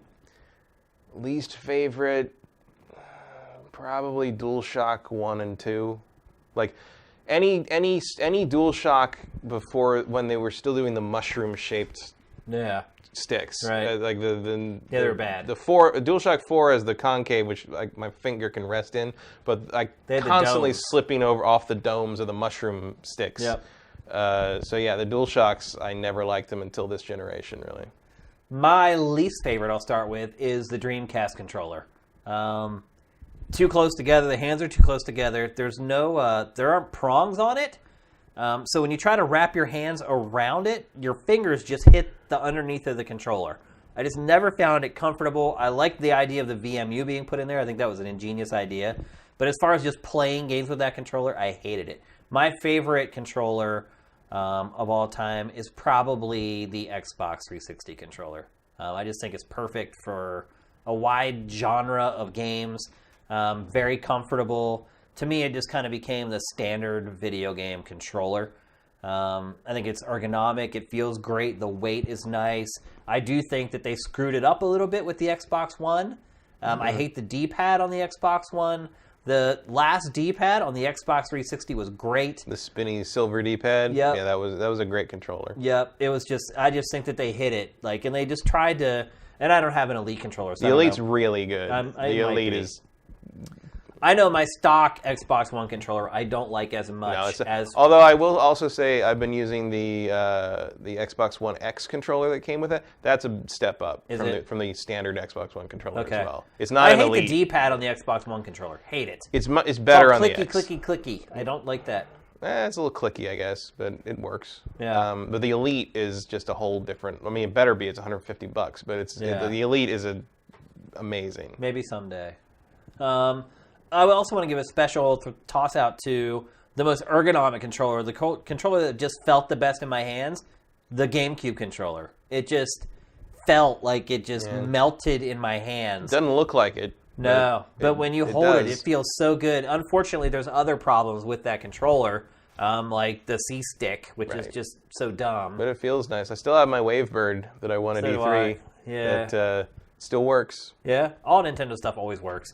I also liked the idea of the triggers on the GameCube, how they had that like click once you went all the way in. Yeah, the only problem with that is that it makes emulating or forward compatibility, like backwards compatibility on GameCube stuff very difficult because you can't. It absolutely does. You can't like recreate that. Yep. You can't recreate that with a Pro controller, basically. But man, that controller felt so good. It was just not very functional. And the bean-shaped buttons, like...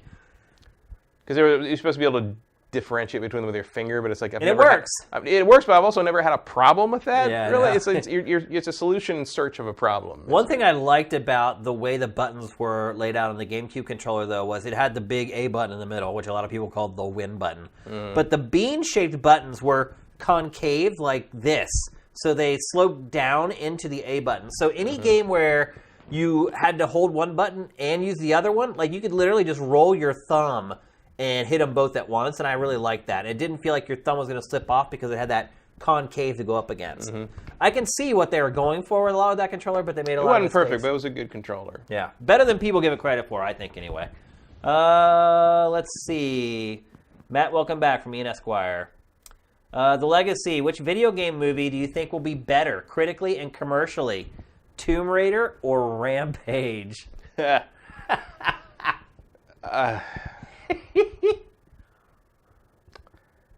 Commercially, it's going to be... Commercially, probably Rampage. You think? Because The Rock's in it? Yeah. Is he just movie gold now? I mean, if you got people to go see Jumanji... Well, look, the Rock is wearing a beige shirt in a jungle in like 5 of his last 6 movies. Like there was someone on Twitter. His thing. Someone on Twitter put a bunch of screenshots of it's like these are all separate movies, and it's all an identical shot of him in almost the same shirt in almost the same jungle. And I'm like, I have no idea which movie any of these are from. The man has very quietly and carefully introduced us to the Dwayne Johnson cinematic Jungleverse, and we never realized it until now. That's how you build a cinematic universe. But anyway, I think Rampage is going to have the marketing. It's going to have the international sort of like spectacle behind it. It's a big special effects bullshit thing. I think it's just going to probably make more money. I would guess that Tomb Raider will probably be a better movie. I think I think Tomb Raider still might do better than Rampage. I don't know. Because Rampage just looks like a god-awful movie. But so did Jumanji. Yeah. And it, like, tore up the box office. Yeah, I'll never understand that one. Don't underestimate The Rock. The Rock has some, some international appeal. It's crazy. Rampage will be a big hit in China. I mean, the Tomb Raider films did well with Angelina Jolie. Yeah, it's a different market now, though. Yeah. And also, most people don't even know that Rampage is based on a video game. No, you're right. You're right. It just looks like The Rock running around with monsters. Yeah. And it'll probably be... I just think it'll have a bigger audience just by default because it's got spectacle and buildings falling over. I mean, that's just what The Rock does. I mean, he's got Skyscraper. Somehow, Skyscraper, because Skyscraper's coming out, Rampage will, by default, not be The Rock's most forgettable movie of 2018. I'll say this, though. I think Tomb Raider's coming out at a good time after Wonder Woman and like, the whole empowering women thing. And yeah. If you're going to find a good time to release Tomb Raider, this is it. It's possible. I just don't think Tomb Raider's making a great impression. Well, they're not marketing it at all. I've seen a bunch of trailers for it in theaters. But we have. I don't go to the movies, times. So... going back like 4 or 5 months. I mean, they've been running trailers for that for a while. But I don't think it's, to borrow a term mostly associated with The Rock, I don't believe it's electrifying the audience in sports entertainment quite the same way. Tomb Raider doesn't seem to have a pop to it. No, I agree with that. The trailers haven't done anything for me. I mean, I'm actually a big fan of the rebooted Tomb Raider and that version of Lara Croft. And Me too. Yeah. I think they picked a good actress for it. It's like I don't think they did. She looks fine for me. Yeah, looks more or less like I almost said more or less like Tomb Raider. Looks more or less like Lara. It's recognizable to me, which is more than I can say for a lot of video game movies, including Rampage. I'm not buying that she's tough. Well, she's not supposed to be tough yet. Oh, I guess you're right. This is like the origin. This is the origin, like the first reboot game. That's right. So we'll see. It is written by the woman who's writing Captain Marvel. So clearly, Marvel Studios sees something in her work. So maybe it'll be a good script. I don't know. How did Jumanji review? I don't remember. It didn't get totally murdered? I don't think so. It did okay? It did like middling. Okay. I think Rampage is going to get completely slaughtered. I would not be surprised, but that doesn't always mean anything. If critical... I mean, people go on about, the critics pan like DC movies so the people don't see it. If critics panning something stops something from being a hit, we wouldn't be on Transformers 5. No, you're right. You're absolutely right. It doesn't matter. The audiences will go see what an audience wants to go see. And maybe audiences want to see a giant ape smash stuff in the giant lizard. I mean, that trailer looked really dumb to me. It's so dumb. But at the same time, I'm like... So did Jumanji. Also, I mean, I don't think I'm going to see it in the theater, but would I stop on a page and, go clicking through the cable bot? Maybe. Yeah, I might leave it on to see what The Rock does this time. I think, in my opinion, Tomb Raider and Rampage will end up doing about the same at the box office. I think Tomb Raider will review way higher. I would think Tomb Raider would review higher, even if it's not going to review great. Yeah. I think Rampage will get like a 2, and Tomb Raider will get like a 5. I feel Rampage will get... I feel Rampage will probably make more money. What studio is Rampage? I don't remember. Does it matter? I mean, it depends on how much money they're going to spend on marketing it. It's one of the bigger... I mean, I don't remember who's doing that. Okay. I don't... I mean, that movie is just generic action film starring The Rock, but you just can't underestimate The Rock. That's true. That should be his new tagline. Never underestimate The Rock. I think that'll be his 2020 presidential election slogan. Hey, it could happen. The most electrifying man in political entertainment. That's being. Next up from Vox91. Think there's ever a chance that contents of loot boxes would ever be sold as individual microtransactions, but at a slightly higher premium? And I'm sorry, I probably drive you guys crazy because I always highlight stuff when I'm reading it. Alongside cheaper loot boxes, so at least there's some choice between either paying an extra premium for DLC or taking a chance on possibly getting it with buying a loot box.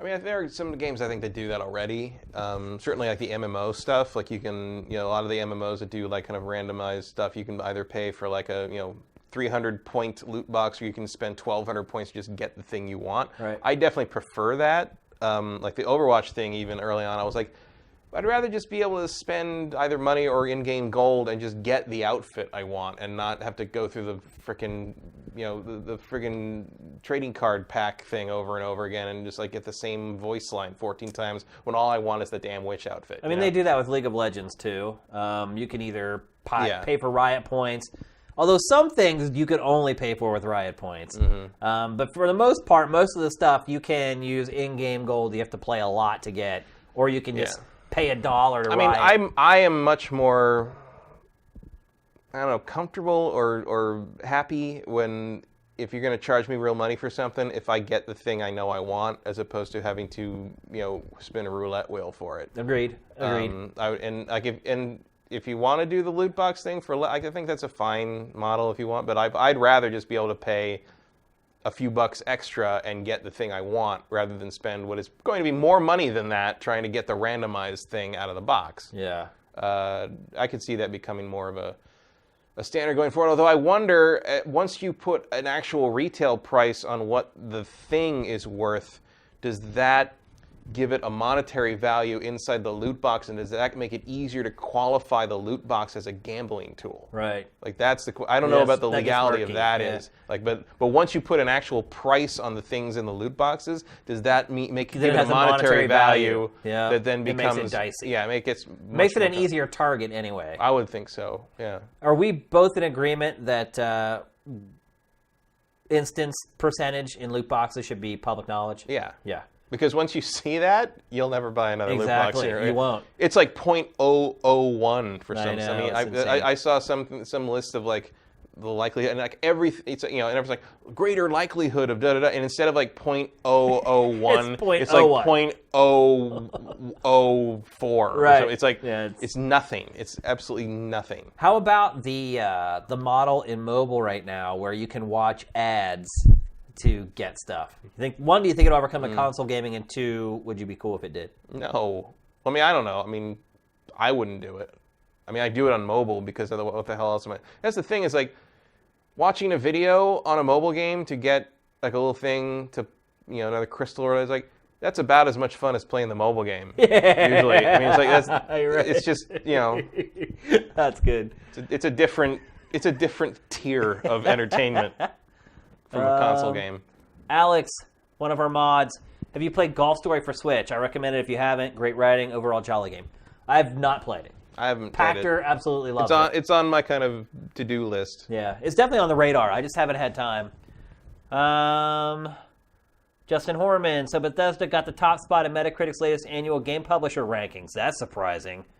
Do you find this surprising? Yes, obviously. I don't know how surprising. And so, what publisher would you have thought was number one? Nintendo for me. I think Nintendo had an amazing year last year. Yeah, I guess I wonder what is it. They must be factoring in how many games or something. He doesn't say. I saw that story. I just didn't think about that. I mean, Bethesda stuff does rate very highly. It just doesn't sell. Yeah. For some reason. What was the thing? I didn't get to look at it before I came over here, but there was something like the Prey Twitter account tweeted something. I didn't see it. It was on the Sift during the show because there was a shot of Prey. And I'm like, oh, what's Prey doing? Like something's happening with Prey, or Prey tweeted something. You can check it out real quick. Yeah, there it is. Prey Twitter account teasing possible moon-related content. DLC for Prey, despite its sales flop. Moon related? Yeah. Like you'd be on the moon? I guess. All right. There you go. In your sit. I would play more Prey. I liked Prey. Here's something from the Stan user who lives in Japan. I'm pretty sure the giant cone in Yakuza 6 is a nod back to Majima Everywhere in Kiwami, because Majima hides in a giant cone that's in the exact same spot. And as I had said, there are no cones that big in Japan. Thanks, Stan user. All right. Here's Vincent, one of our curators. With how much you like Kirby, did you try Part-Time UFO? How's the new mobile game? I've not tried Part-Time UFO. It's getting good reviews, though. I require more commitment from my UFOs. Have you seen it? No, I don't. It's basically just like a crane game for mobile. From like a UFO catcher kind of thing? Yeah, you're a UFO and you have a little crane that goes down. You have to pick stuff yeah. up and like stack. It's a very simple game, but it looks cool. Here's a good one from Danny Endurance. What is Matt's best picture prediction? We already talked about this before. Shape of Water. Yeah. Even though you haven't seen it. No, well, you don't have to see things. It's not about how good. It's not about how good they are. It's about who's going to win the Academy vote. That's a very different thing. I can tell you if you're doing Oscar pools this weekend. I can tell you Best Picture, Shape of Water. Best Director is either Del Toro or Jordan Peele for Get Out. Peele's got a good shot, but Shape of Water doesn't exist without Del Toro, so that's a coin flip. Like, I don't know. And Get Out could win Best Picture, but I think it's going to be Shape of Water. I love Get Out. The acting, Get Out's great. The acting awards. It makes white people look bad, though. There's no way it's going to win. Yeah, there's a lot of old white Academy voters that are not going to be down with it. Well, no, they're going to watch that movie and be like, hey, that's me. Or they're just not going to watch it. That's the problem with Academy voting is that they just don't watch it. Yeah. That's plagued the animation category for years. Is the voters anonymously admit they don't watch. They just vote for the Pixar movie, and that's the end of it. Actor will be Gary Oldman. Actress will be Frances McDormand for 3 Billboards. Supporting actor will probably be Sam Rockwell. And supporting actress will be, I keep forgetting her name, but the woman who played the mother in I, Tonya. So if you're doing Oscar pools, Stone Cold Lock from Matt picks. Kyle. Those are your picks. Book it. Next up. Oh, and best documentary will be Faces, Places. Nobody ever gets those. Like those are categories that you just sort of guess on in the Oscar pool. I don't think anybody even pays attention to those awards. No, but I'll give you a freebie on this one. Faces, Places is going to win documentary. So just there's your ace in the hole if you're doing an Oscar. Take it to Vegas. From Ian Esquire, have you had a chance to play the new PSVR game Moss? No. I want to though. I've hovered over. I am interested. I love lush woodland area mouse games. Yeah. I don't know. Seems to be a subgenre that's developing very rapidly. If you watch Geif today, the new Geif that went up today, you'll know that I need something from VR that's freaking unique, and everyone's kind of saying that about this game. It doesn't look like it to me, but I've hovered over it on PSN like 3 times now, just itching to submit to buy it, and I have not yet done it. But yeah. My PSVR is still in the box from the move. I haven't set it up. Yeah, maybe I'll get to that at some point. I dusted mine off. I actually own Archangel, and I haven't even played it. I dusted mine off yesterday to shoot one of the rats for Geif, literally. But before that, it had just sat there. Ever broke a controller from Rage? Matt? Nope. Me either. Although sometimes I did wonder if I could snap the DualShock 2 in half just by twisting it. Not from rage, just because it felt so flimsy. Here's the last one. Mike's Cube. For things like today's high score and other live sifted content, is it possible to get a schedule on the site? I just feel like I never quite know when exactly you are live. That's a very valid comment after we just did GameFace at 6 o'clock. I mean, honestly, you could just follow us on Twitter. I realize some people don't. But we message everything on Twitter. So if you do use Twitter, follow us on Twitter. That's the easiest way to know what's going on.